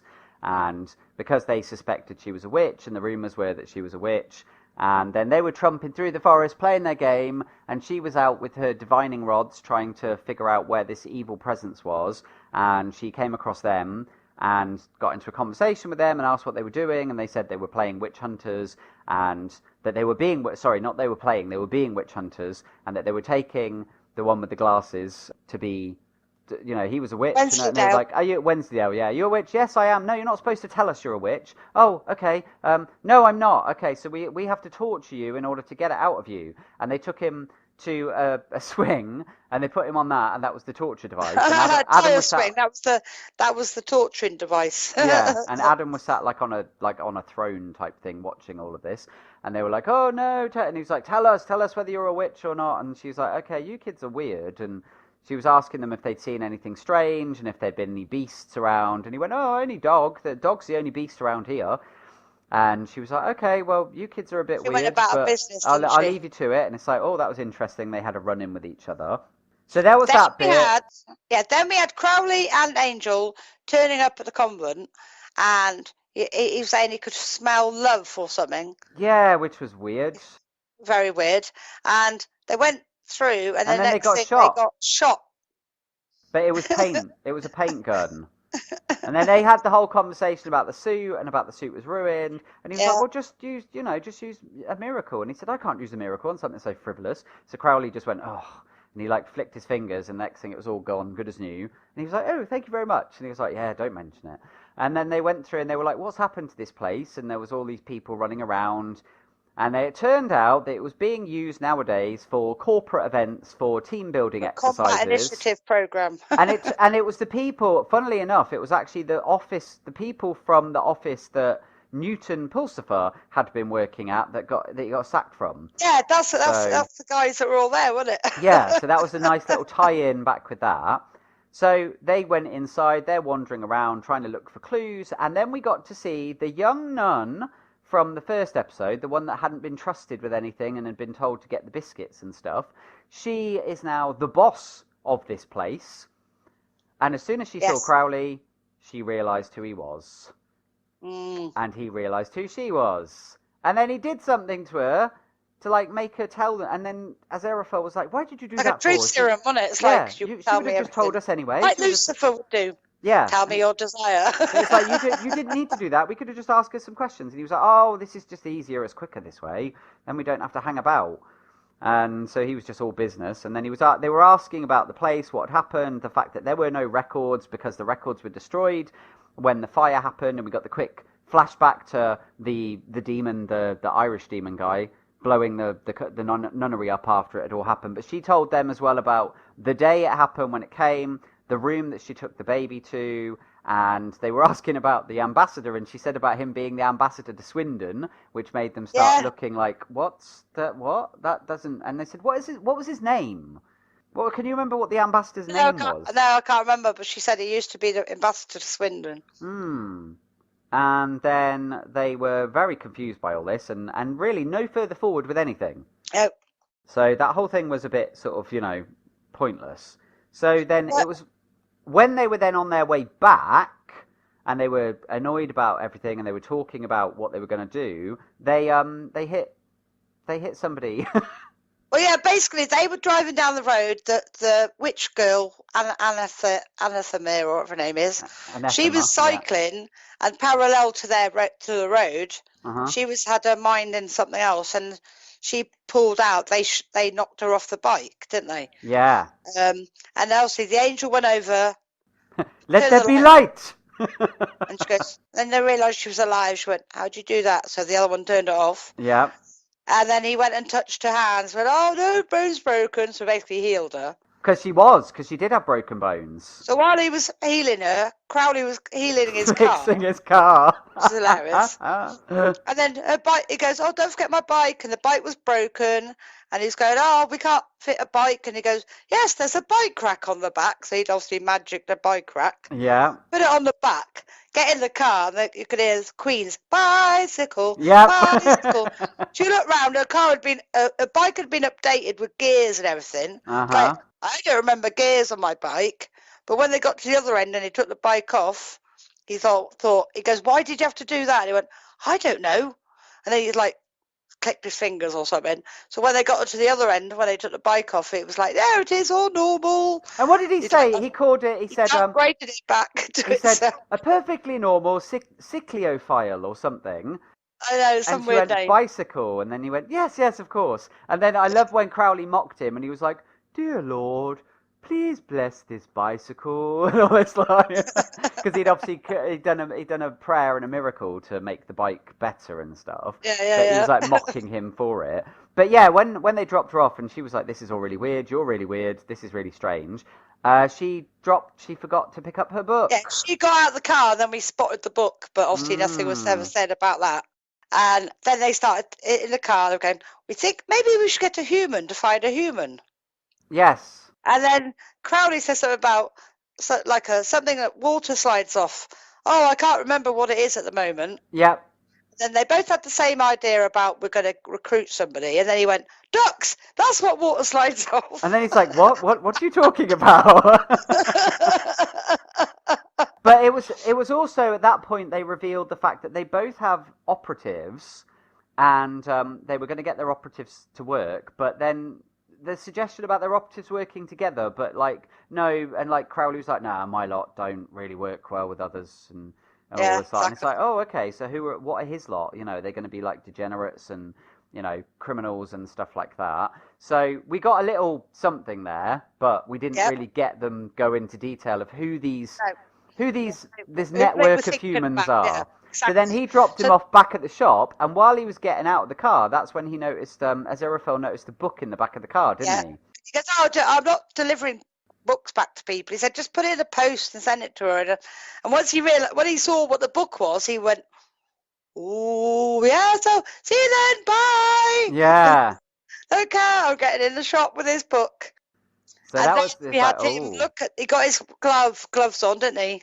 This was the point you mentioned previously to me, where the narrator kicked back in and said about Aziraphale had prided himself on collecting first copies of all the great prophetic and mystical books throughout the course of human history, and he had signed copies of Mother Shipton's journal, first edition of the prophecies of Nostradamus, Saint John of, what was the name? Saint John. It was a saint anyway, and it was like prophetic things to do with the saint. And he had all these ones, and they were all signed copies with all personalised messages and things like this. So this was to add to his collection. The one that he had never been able to get his hands on. And people have been ringing him about and asking if he had previously. There were no other copies of this listed because it had never gone into production. They had never printed any other copies of this book, so he had never been able to get his hands on it, and he finally had in his possession the book that was the nice and accurate prophecies of Agnes Nutter, Witch. Yep. So he decided to have a sit and look through it because, like you said, he put on his gloves. He got his gloves on, and then he saw a prophecy about himself, about him reading it. And it said something about the angelic being something. Fool, look, thou cocoa doth run cold or something. Yeah, cocoa. What's they on about? Then there was a cup of cocoa with the cup had angel wings as the handle. Yes, it was his hot chocolate had gone cold, and then he dawned on him, because it said something about while he was sat in his musty old bookshop reading through this book of prophecies and all this kind of stuff, and then it only really dawned on him once it said about the hot chocolate. He then realised, wait, what I'm reading is about me. Yeah. It's me. And he couldn't stop reading it because it showed all this time he was sitting there reading. And I wish that we'd been able to sort of freeze frame some of those things were, because I'm sure there would have been some funny and interesting ones. And didn't he in between have a phone call from Crowley and he said, no, nothing's changed, nothing's happened. He wasn't going to tell him about the book. No, yes, that's right. And then he found a prophecy telling him about the 666 thing. And he went, really? It can't be that simple. No, it can't be that simple. Just got to put the area code for Tadfield. And he did it. And he got his old-fashioned telephone, The guy answered it. And he got the name. It worked. So now he knows the location and the name. And when he was talking to the dad, he overheard the little boy saying, look, Dog can stand on his hind legs. And he looked at the book again. Also in the book. Yep, about he will teach the hellhound to walk on two legs or something. His hind legs, on his hind legs. And that was just like, Sorry, I know the tune so well. I got it as a ringtone. It's such a great piece of music. It's a really good piece of music. I have it as a ringtone. So you've changed now. It's no longer the Orville. It's now Good Omens. Yeah, Good Omens now. So yeah, that's how that one ended. Yes. So then we move on. Lots of jumping in information, Dom. This was a fantastic episode. Really enjoyed this episode. Episode 3. Before we start talking, this is now, it's really weird because it's the 3rd episode. They are now filling in the blanks how these guys ended up working together. Do you know what's really funny you say that? Because this was exactly the thing I said to Zoe. And I said, isn't it funny that we got the first episode where there was all this hints that these two have got this long-standing friendship that goes back to the beginning of time, and we get this thing in the opening credits which shows them moving through time together, but yet they haven't covered it in the programme. Yeah. And then it was like, then they did, so they waited for the 3rd episode to cover that. Right, so... Yeah, so episode 3 kicked off with us getting to see the friendship between Aziraphale and Crowley across the course of history. And it started with them at the Garden of Eden shortly after the events of the first episode where Adam and Eve had left with the flaming sword. And God asking Aziraphale what had happened to the flaming sword. And he was very much like, no, I seem to have, it's around here somewhere. And, you know, sort of trying to buy time in order to try and make sure that God didn't find out what he did. And then Crowley sort of showed up again and was talking to him about, oh, you might be in a bit of trouble for that whole sword business and stuff. And he's like, I'm sure it'd be fine. It'll be fine. I mean, what could possibly go wrong as a result of that sort of thing? Yeah. So then it steadily moved through from that point onwards. So we got Noah. Yeah, so we got Noah, and they were stood. There was a group of people stood watching, and there were all these animals, and then Crowley showed up and was asking him what was going on, and he explained that God's decided that he's basically going to wipe out the human race. So this man here, and he's like, well, it looks like some kind of big boat. What's he doing with all these animals? It's like a floating zoo, and it's like taking two of every animal and stuff like that. And he's like, so all these people are going to be, that sounds more like something our lot would do. Because there's children, I wouldn't kill children. And then he shouted, hey, one of the unicorns ran away. Don't worry, you each got one. Shem, one of the unicorns is don't worry. Don't worry. Afterwards, God is going to create something called a rainbow. which will be his promise to, which will be God's promise to mankind that this will never happen again. Never happen again. and Crowley just couldn't quite get his head around the whole thing and was like, this sounds like more something that our lot would do, of like killing all these people. This is killing people off. It's like, and they're the only ones going to be saved. Everybody else is going to die. It's like very strange. And then they went. And then it started raining. It started raining, so no, obviously that was the start. Yeah. Then it went on to Jesus on the cross. Yeah. I was happy they did this tastefully. It's funny because I was sat there very nervous about this scene because I was wondering like how it was going to play out and stuff. But like you said, they did it very much like they do in most depictions. Yeah, that was tastefully. They didn't make that into a jokey thing, or like there was little bits like, did you know him? And then Crowley said he knew him, obviously, because the devil had tempted him. That was interesting, wasn't it? Was the whole bit from the Bible where when Jesus goes out to the desert and is tempted by the devil, in this story, it was actually Crowley that was the one that showed him all the kingdoms of the world and things like that. Yeah. Not the actual devil. It was a devil, but not the devil. And he sort of said, well, I thought, he's a young lad from Jerusalem. He's not really going to get to see much of the world, so I just thought I'd show it off to him a little bit. And also, we found out that he was called Crawley before. Yes, and he said, I'm not going by... And he said, oh, no, don't like that name. That sounds horrible. He said, I'm now called Crowley. Yeah, so he just changed one letter. Yeah, one letter. But it sounds better, doesn't it? Said about Jesus, like, about he was a nice young man. And what did he do anyway? What was it he did? He said, it's you guys that did it to him, not even nothing to do with me. So there's nothing to do with our lot. This is all all humans and your lot and everything. He said, what did he do anyway? Yeah. And he told but everybody. It was done tastefully. Told everyone to love one another. And he was like, oh, yeah, that's what he said. Yeah, that's what he said. And he said, and then what did he say? Did he go, oh, that'd do it then? Or yeah, something like that. We went 8 years later into Rome. Yes, and he was sat at a table having a drink, and then Crowley showed up there, going to the bar, asking for like the strongest alcohol they had or whatever, and Aziraphale was like, "Oh, Crowley, what are you doing here?" And he's like, "Oh, I've shown up." I'm not really sure. I was a bit lost on what this I was couldn't meant to be work out. historically. Yeah. Because I was sat I there couldn't trying to work pick out up what on a it was. clue of like what is this historical moment. So if anybody else picked up on that and can like, sort of make it clear to us, then say so in the comments. Yeah, that didn't ring anything to me. So they decided to have a drink together in ancient Rome. Oh yeah, didn't he say something about a restaurant there? Yes, that's right. Yeah, he said about having dinner and stuff. Then it moved forward to a forest. Kingdom of Wessex. Yeah, the Kingdom of Wessex.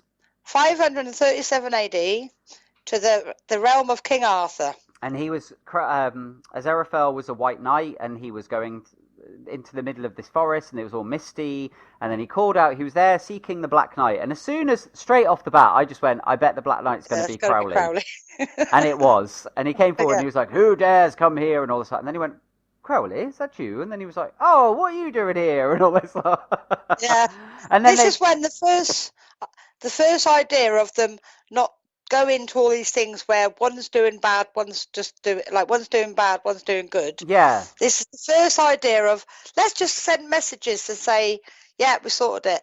Yeah, you go your way, I'll go my way. In the idea of lying, he didn't like the idea of just lying. They'll find out, there'll be some repercussions. That was when the first idea of that was brought up, apparently, back in 537 AD. So it's like, the next thing they moved on to was the Globe Theatre, 1601, Shakespeare. Yes. Oh my day. And we got our first member of the League of Gentlemen was in this episode, playing William Shakespeare. I think it was Rhys Shearsmith is the guy. Oh yes. He was Shakespeare, and they were talking about like Crowley was basically like, "Oh, so boring," and I thought you said it'd be inconspicuous because there'd be a crowd and there was nobody there. That's right. And then Crowley was like, "Oh, so boring. I don't like it. I prefer his funny stuff." And Aziraphale was like, "Oh, this is fantastic." And he basically had turned it into a pantomime. And he was like chanting things, and it was like, "Oh my god!" Could you just put some input, like to get the actor going? He said, "What? Like I said, a ghost. It's behind you." Yeah. So pantomime was created back in 1601. And Shakespeare came over and spoke to them a little bit, and Crowley said something. He said I can't remember what it was he said now. I can't remember what it was, but he wrote Shakespeare it down. Went, interesting. Yeah, and he sort of scribbled it down. It's like, oh, that's interesting. So he helped inspire Shakespeare. And they were then talking about what their next jobs were. And Aziraphale was like, "I'm supposed to be in Scotland tomorrow. I'm meant to be in Edinburgh riding a horse through a city and perform a miracle. Doing a blessing. And do a blessing, that's right." And Crowley went, "Oh, that's funny. I'm supposed to be there too. I'm supposed to be up in Edinburgh myself." And he said, what was he there for? To sow seeds of doubt or something, or cause an uprising or something? And then he said, "Well, it's a bit of a long way to go to Scotland, And he was like, "Well, we could, I suppose, maybe one of us could go and do both." He's like, what you're proposing is preposterous. We can't go and do both things. And he was like, "Well, it would save a bit of time," he said, and maybe we could. It means the other one's freed up to do something else, and so they decided to do heads or tails for it. So that meant the angel had to go, and then something was said about the crowds coming to see the show, and Crowley went, "Okay, I'll do this one then." Yeah, so he was basically make sure people turn up to watch this really boring Hamlet. If I'm going to go and do this thing for you, then you have to perform a miracle. You have to do something to make Shakespeare's plays popular. And he's like, fine, but I still like the funny ones, he said as he walked off. So that was that. And then they were in Paris 1793, and the angel was going to be killed. Yes, because it was during the time of the French Revolution. So he was chained up in the Bastille, and the executioner came in and was talking to him, and he sort of basically said, this device is a guillotine, is sort of beautiful device. And he was talking about the other executioner, how he's not a very good craftsman, he does it too quickly. And he's like, "Oh, but you do not worry. Jean-Claude, Jean-Claude will be your executioner today, sir."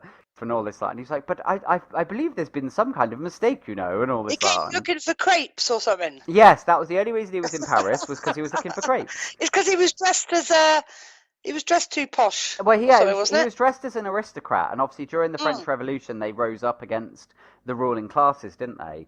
So, Yeah. because he was wearing an aristocratic outfit, automatically it meant that he needed to be executed. So then, time stopped, and Crowley was sat in the corner with his curly locks and sunglasses and stuff, and he was like, oh dear, ooh.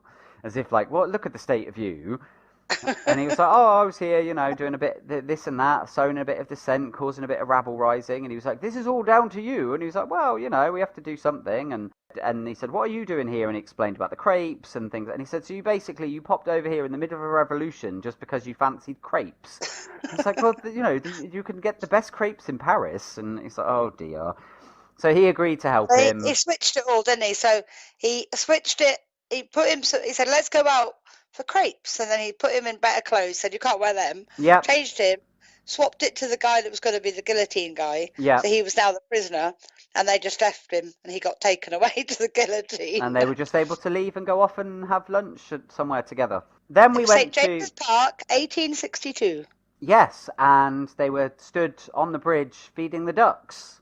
Out of his hat. Yeah, he was like magicking bread out of his hat to throw to the birds. So Crowley had asked him for a favour. He said, I need a favour. And he went, I'm not going to help you with a... He gave him a note, didn't he? And he goes, yeah. I'm not going to help you with a suicide pill. It would destroy you. We didn't know what that was. He said, it's insurance, because he's thinking, down below, they're going to find out I've been doing all this stuff. And then I need a backup plan. Yeah. So he didn't know what that meant. So he just said, no. And he threw it in the water and it all burnt away, didn't it? We did, no, but we did get to see it briefly. We briefly got to see what it said on it. it. Yeah, we did. It said holy water. So it was like, oh. So I didn't see that. That's why I was shocked when I realised what it was. Yeah. Okay. Very briefly. I didn't. So that was the end of that. That was the end of that. He walked off, said, no, I won't help you. Walked away from him. London, 1941. During the Blitz. In a church. And the angel had come to deliver some books, which all the books you named earlier. Yes, all the books that he had. And it was, again, the other two members of the League of Gentlemen. So we got, obviously, Sherlock's brother. For those I've never watched it, so I don't know who they are. Yeah, but you watched Sherlock. Oh, yeah. So, obviously, the one that was on the left was... Oh, yes, I recognise one of them, yes. Mark Gatiss. He played Moriarty, I think. No, he didn't. He was Sherlock's brother. Oh, yes. Yeah, so you had Sherlock's brother, who was Mark Gatiss, and he was... I lots of Sherlock. I watched the American and the English. So no, not the American one, the proper Sherlock. No, not Elementary. Yes, I knew the actor, but I couldn't work out who he was. And the other guy that was sat down, the British intelligence guy, was Steve Pemberton, who is also the third pillar of the League of Gentlemen. And they were there, and Aziraphale was there to deliver some books to them, which were prophecy books. As you said, they were the books he has in his bookshop, and they were to be taken to the Fuhrer, because the Fuhrer was hoping that there would be things in there that would help him to win the tide of the war and be victorious. And they also made a comment about, like, if you happen to come across the Spear of Destiny, then we'll take that off your hands as well. Yeah. And then it was revealed... I was told, do not buy Betamax. Yeah. And who is Peter Max? And then he basically said, you've done what you were supposed to do, and now we must dispose of you. And it was very much like the old sort of spy movies where they pulled out little pistols and they were going to kill him, and he was like, you can't kill me. And he's like, no, this isn't proper. And then he had a woman backing him up saying she is something Montgomery, something or other. British special service, like special intelligence, yeah. And she goes, yes, the place is surrounded. He said, right, come on, where are they all? And then it turned out she was on their side. Yeah. So they were going to kill him. So then it was like everything's double cross. And then all of a sudden, somebody comes in going, oh, ow, ee, ooh, ah, ah, ah. Because he's on consecrated ground, so it's all burning his feet.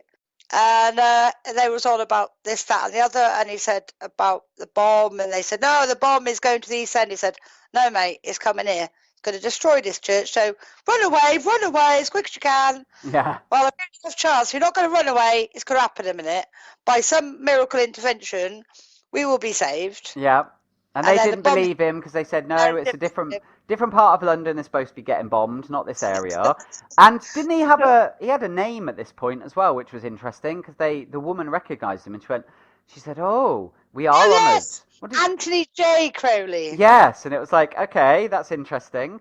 Anthony J. Crowley, and they were all very aware of who he was, and that was interesting. And then, yeah, he basically was there to... The J means it's just a J. Yeah, and it was like, what does it stand for, really? And he was there to save Aziraphale, and they didn't believe him, and then he went, okay, and then the next thing you heard the noise, and then we got the camera shot from outside of the bomb falling, and right enough, it did, it blew up the church. And they were just stood there. They were stood there, and they were fine, and he said, you know, well... No, the books, and he goes, that's another little one I did. Yeah. And he made sure that the briefcase was safe. And they walked past the font as well, didn't they? And he said, I can't believe they leave such a dangerous thing around without it being guarded or something. No one guarded the holy water. Yeah. And it went to Soho, London, 1967. Yes. Crowley was dressed like a beatnik, so he had sort of like a turtleneck top on and, little round sunglasses and a sort of John Lennon-esque hairstyle.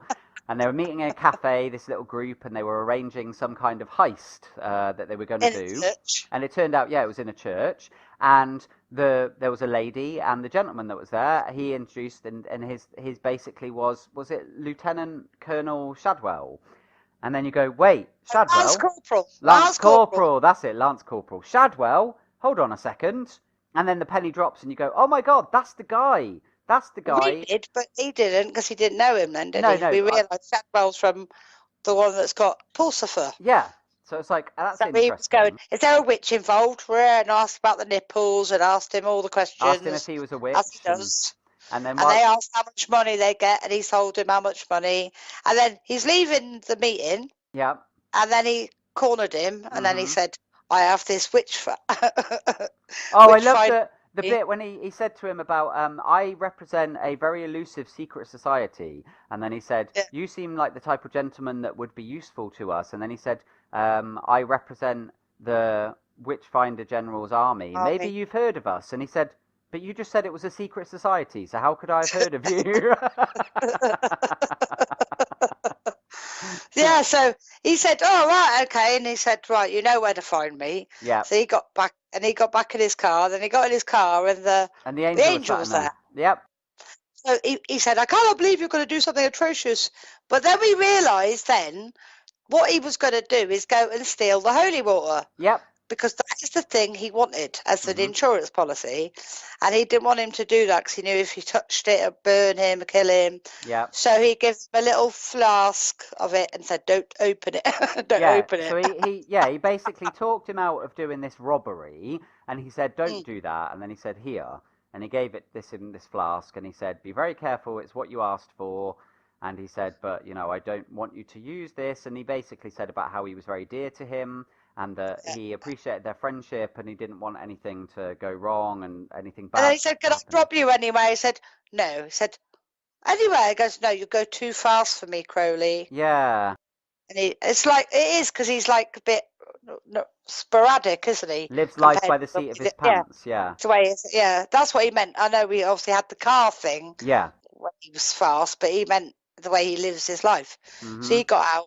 And then we got the credits. Yeah.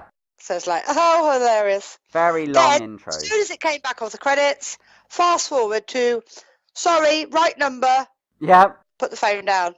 He's going, oh, I've got to tell Gabriel. How am I going to tell Gabriel? And they was going all through, Gabriel, blah, blah, blah, Gabriel, da, da, da, da, da.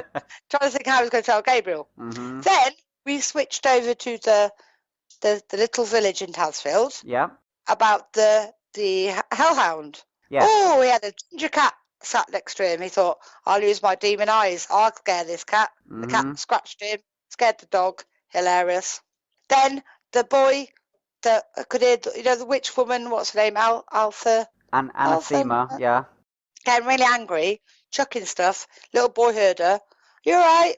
And then she told him about she lost a book. He said, can I help you look for the book? And she goes, and then she said about coming in the house. He said, oh, witch lives in this house. And she goes, well, I live in this house. So he went, oh, okay. And then he said, are you a witch? Are you a witch? And she said, I'm an occultist. Yeah. Yeah. So he said, okay. So he went in. The dog wouldn't go in because of the horseshoe. Yeah. But obviously, it said it killed a little. A little bit of hell burned away that day. Burnt away, so I didn't. Yeah. Okay, so that's what happened there. We all also had the thing, obviously, when she realised she'd lost the book. I think that was in the last episode, wasn't it? Or was it at the beginning of this one? And she had outside to her mother on the phone, and she went, "The book's gone." Yeah, because she had the Skype call with her mum, and then it dawned on her, and she was looking. Because she said that to the boy. She asked him in this one about the men and the car and all of this stuff. The guys in the big car, yeah. Yeah, and he didn't know what she was talking about. And he said, oh, well, you know, she said, because you live around here. And he said, yeah, all of it from this. He named all these parts of the village. And he was like, from this to this thing to that. That's my kingdom, basically. Which was, again, it was kind of interesting knowing that he's the Antichrist. It's like, this is his little patch of hell on earth. We also had... What's the other thing we had with her? There was another thing. Oh, there was also that bit when she was stood out in the town. And she was like... Oh, no, that was a bit later. Was that later, when she was trying to look for something and the man came up to her and asked her who she was? Well, we'll talk about that bit. Basically, she said about being an occultist and about she looks for auras, but she couldn't see Adam. Yes, you're right. She said that in the cottage, and then she couldn't see his aura, and she said it's not a science, you know, it's not an exact science. And then she gave him all these magazines and said, oh, these might be interesting to you. Yeah, she gave him all the magazines to read. And he told him all the things that they don't teach you at school. Yeah, that's right. Which was about global warming, about what they're doing to the whales, about nuclear power and all these things that they don't teach you at school. So that was all really important as well. And then he went off, and then she was out in the village and she was looking, trying to see people's auras, and then this man approached her and sort of asked what she was doing, and he said, I can't... Oh, you're an American. I can't help noticing you have a map. You're not casing the joint, are you? And then she went, oh, no. And then he went, oh, you're an American tourist. Oh, how wonderful. And then she said about the beast and stuff, and he went, what did he say? Your bliffy spliffers or something? Spliffers, or like... Spliffers, He was really rude to us, like, what? It's like, you can take your bliffy spliffers and go back over to America. We don't want any of that in Tadfield and all of this. That was so funny. So after we went back at Shadwell's place, and Pulsifier was looking around, and he saw the hat, you know, his dad's hat, his great-great-great-grandfather's hat. And he read the name. And we realised Shadwell had no army because there was a little voiceover about milk bottle, table. Well, it started out... Well, actually, it started out when it said died off. He wasn't in complete charge of the Witchfinder army. In fact, there were other people above him. And it went through and it had these photographs, and it said there was General... You know, Montgomery Smith, and there was this person and this person, and then it got down to, like, you know, the spoon, milk bottle, because he ran out of ideas, so he just started naming household objects as people that were important in the hierarchy. Oh, two things, actually. One thing that happened in the previous episode, which I reckon is probably going to be important, so we should mention it. When Shadwell first brought him into his place, and on the wall there was this huge, weird gun. Yes. And he said something about, sadly, that'll never be shot again. And it was like, I reckon it probably will. That's probably why they showed it and why they mentioned it. So I thought it was important to bring this up just in case it does come up again in the previous... it's very a weird thing, isn't it? Yeah. But also he had all these different things in cases. And as you said, one of them was the Witchfinder General's hat. And when he read the tag, it said... What's his name again? Thou shalt not commit adultery, Pulsifer. And then he was like, oh, wait, that's my name. So it was like, ooh, that's interesting. I don't know if he registered it was connected to him, though, to fair. He had a look on it. Well, he did a bit he looked at it, but he didn't actually say anything to him, did he? Yeah. So then we had Crowley, not Crawley. Yeah, Crowley. He met up with Shadwell in a cafe years later. Because obviously he said, you know where you have to find me. So he's trying to recruit him to go to this place to see about this. Is anything strange going on? Yeah. He said, is it a witch? So, well, we don't know until you go and have a look. So basically, he's already recruited him. But he said there was a boy. He said there was something to do with the boy. And he said about his money. And he said, oh, because the men need their money. And he said, oh, don't worry. He said, and he said, you're a good man, just like your father was before you. And stuff. Because he obviously thinks that Crowley is the son. I was your father. Yeah. Because he obviously thinks Crowley How's is... your dad? How's your father? Because Crowley being a demon, obviously he doesn't age, so he just assumes that he's the son of the guy that he met all those years ago. Yeah, so exactly. That was quite funny. And he was on about all the extra money he needed for people, and then he went, he said about getting your best man on it, and he went, oh yes, I'll get Sergeant Table, and he He went, said all this, he was walking away from him. I don't care who you get, just get it And he was done. like walking away, he's going, and there'd be table, and Yeah. it's like, he's gone out of there. Yep. Then we had the angel, he went to have a meeting with Gabriel and the gang. He sort of, I got to do this, and he went up there. It didn't go well, did it? Because they basically want it to happen, don't they? Because, oh yeah, it's got to happen. And Yeah, because they I said don't think it's happening. I don't think we've got the right child, and they were really horrible to him, basically. Well, because they said it was all circumstantial and that he didn't really have any accurate facts. He skirted around the issue for ages before he finally came out and said about the wrong boy, that it could be in this place and stuff like that. And they were all looking at each other like quite nervously.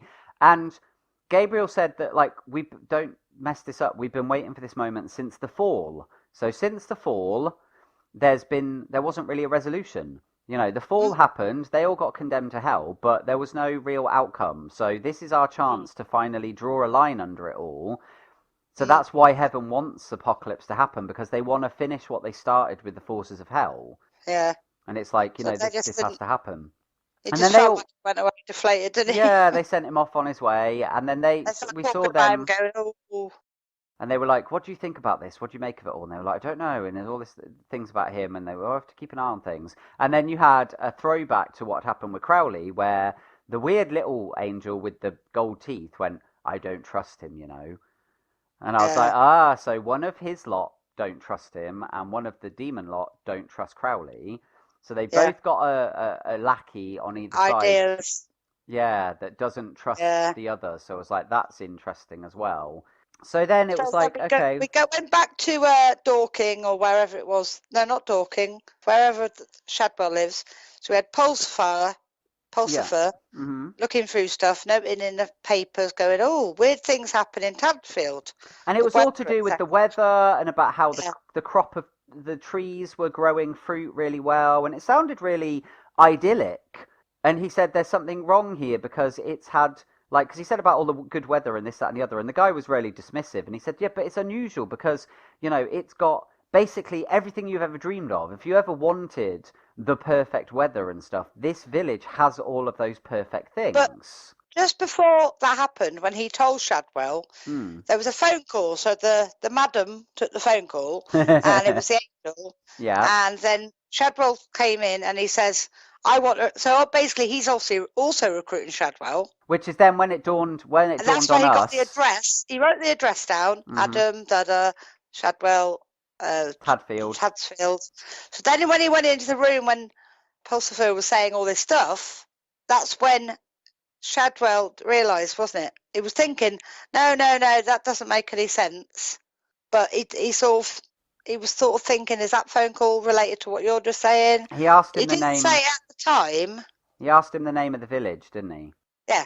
Didn't say at the time, because in the meantime, we had... Wait, stop. Because we didn't, you know, I was trying to say it. That was the penny drop moment for us at home about the fact that both Crowley and Aziraphale's people, their network of humans, is the same person. Yeah, that's what I said. I did say that. So it's the fact that when that phone call, you went, oh my God, so this guy works for Crowley, but he also works for Aziraphale, and you had that funny little thing again about the money, and then he said about the extra £20 he sent because he was very sad to hear about he said it was about Bottle dying. Yes, untimely demise of Sergeant Milk Bottle.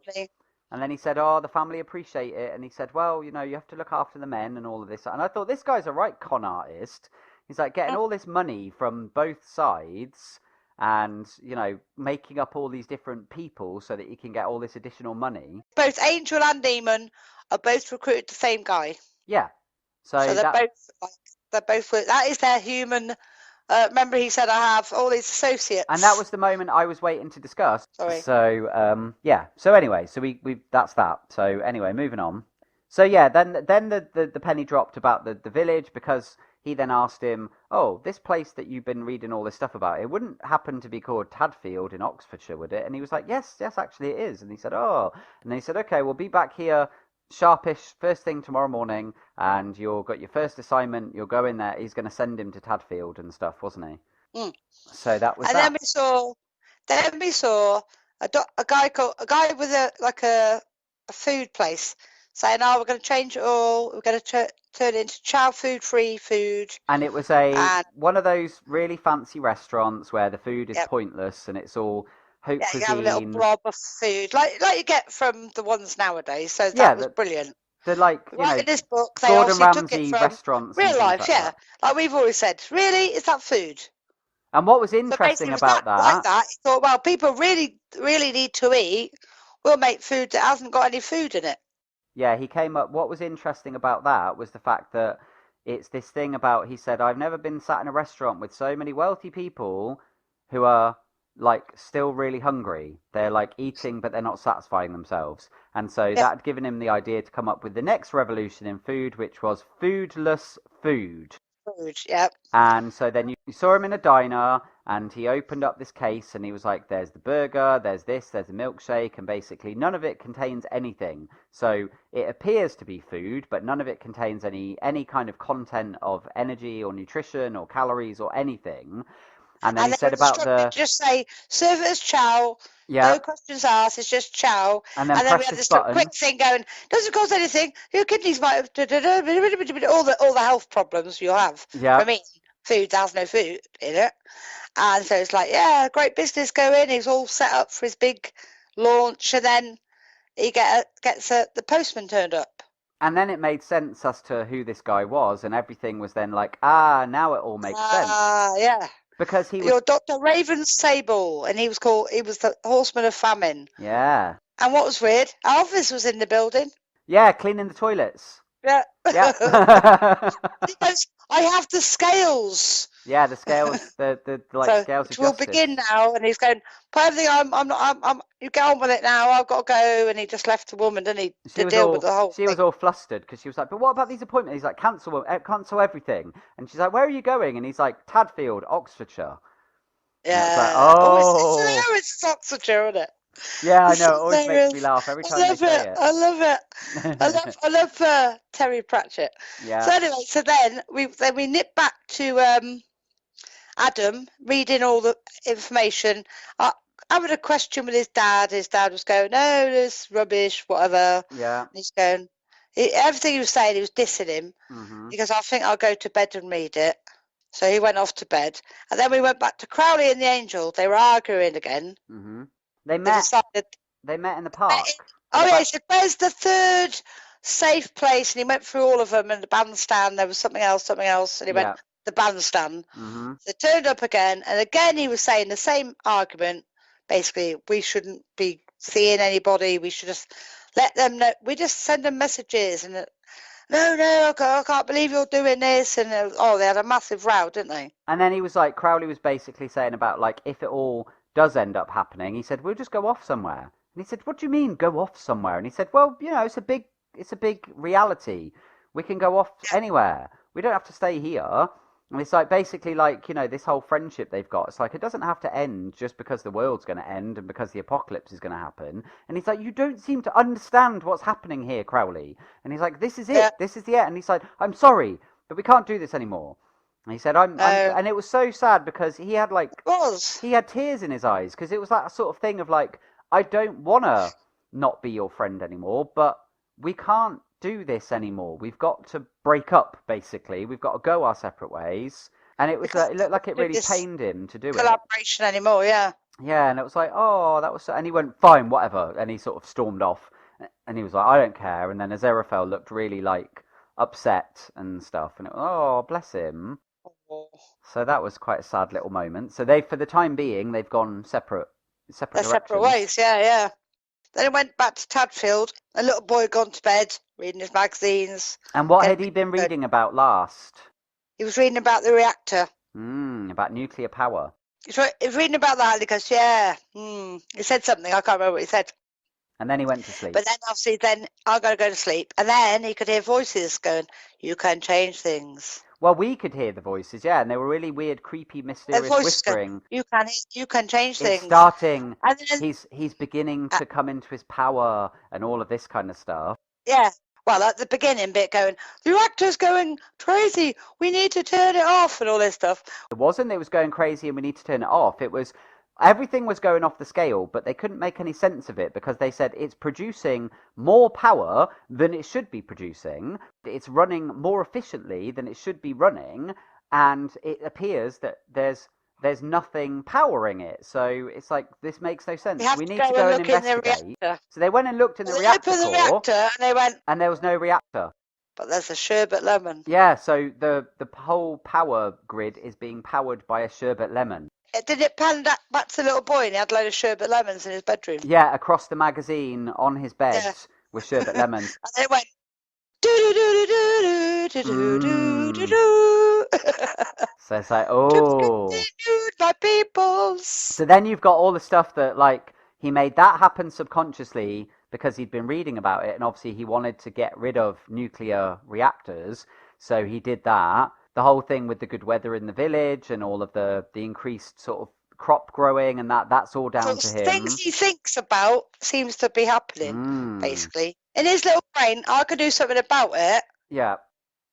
He does something about it. Like he said, I want a small dog. So the hellhound is not a big dog, it's a small dog. So he just went, I like a small dog. And I also want to know what it is that the dad sees in him that at the moment we're not seeing. Yes. Because at the moment, on the surface, he looks like a very normal, very nice, very well-balanced young boy who, even though he's the Antichrist, he seems to be using his mystical abilities for good things. So, but the dad, even in the 11th birthday party, even then he was a bit offish about him, wasn't he? Yeah. The dad. And the mother seems, every time he says something, the dad, the mum just sort of looks at him. Yeah. Like, basically, what are you seeing I'm not seeing? Very interesting. So good. It's brilliant. I love it. So there we go. So that is that. Yeah. So that's everything that happened. So now we just have to wait and see what happens next week. Apologies to the listeners. I'm sure Geek-Dom, with the power of Geek-Dom, will probably edit a little bit, but I got a bit confused because my son has the memory of an elephant and I have to note things down and I lost my notes, so that's why it was a bit confusing. Yeah. It's fine. So yeah, so that's everything for this week. So hopefully you've enjoyed listening along and you've enjoyed our take on everything. And don't forget, make sure you click that like button. So click the thumbs up and give us a like. And also subscribe to the channel if you haven't done so already. And also comment. So give us feedback on the things we've discussed. You know, talk about your take on things and what you're liking and what you're not liking, and have we got you into watching any of these shows off the back of listening to us, blah blah blah blah blah. Continue the conversation, and then we can then carry that on in the following week's podcast, because we'll pick up on what you've said and we'll talk about them, because you might spot something that we didn't. Exactly. Yeah. And also, while you're at it, check out the description box. As I mentioned at the beginning, timestamps are in there. If you've managed to get all the way to the end, though, timestamps are irrelevant. But also in the description box is the link to my Twitter, so you can carry on the conversation with me there. And also for my donation medium, so if you want to do anything to help us in order to grow the channel and grow the podcast and things, then you can help us out in whatever way you can. Okay, Mum, that's it for another week. Yeah, it's all done. Thank you very much once again. Hold on. Next week we should have Agents back then. And we'll also have Jessica Jones. Jessica Jones. Ooh. Looking forward to that. It's the last ever series then? Yep, last season of Jessica Jones. So yeah, so we'll have a few extra things to talk about next week. Cool. That's everything. So all there is really left to say is, you take care now. Bye-bye. Bye. Bye, bye, bye, bye.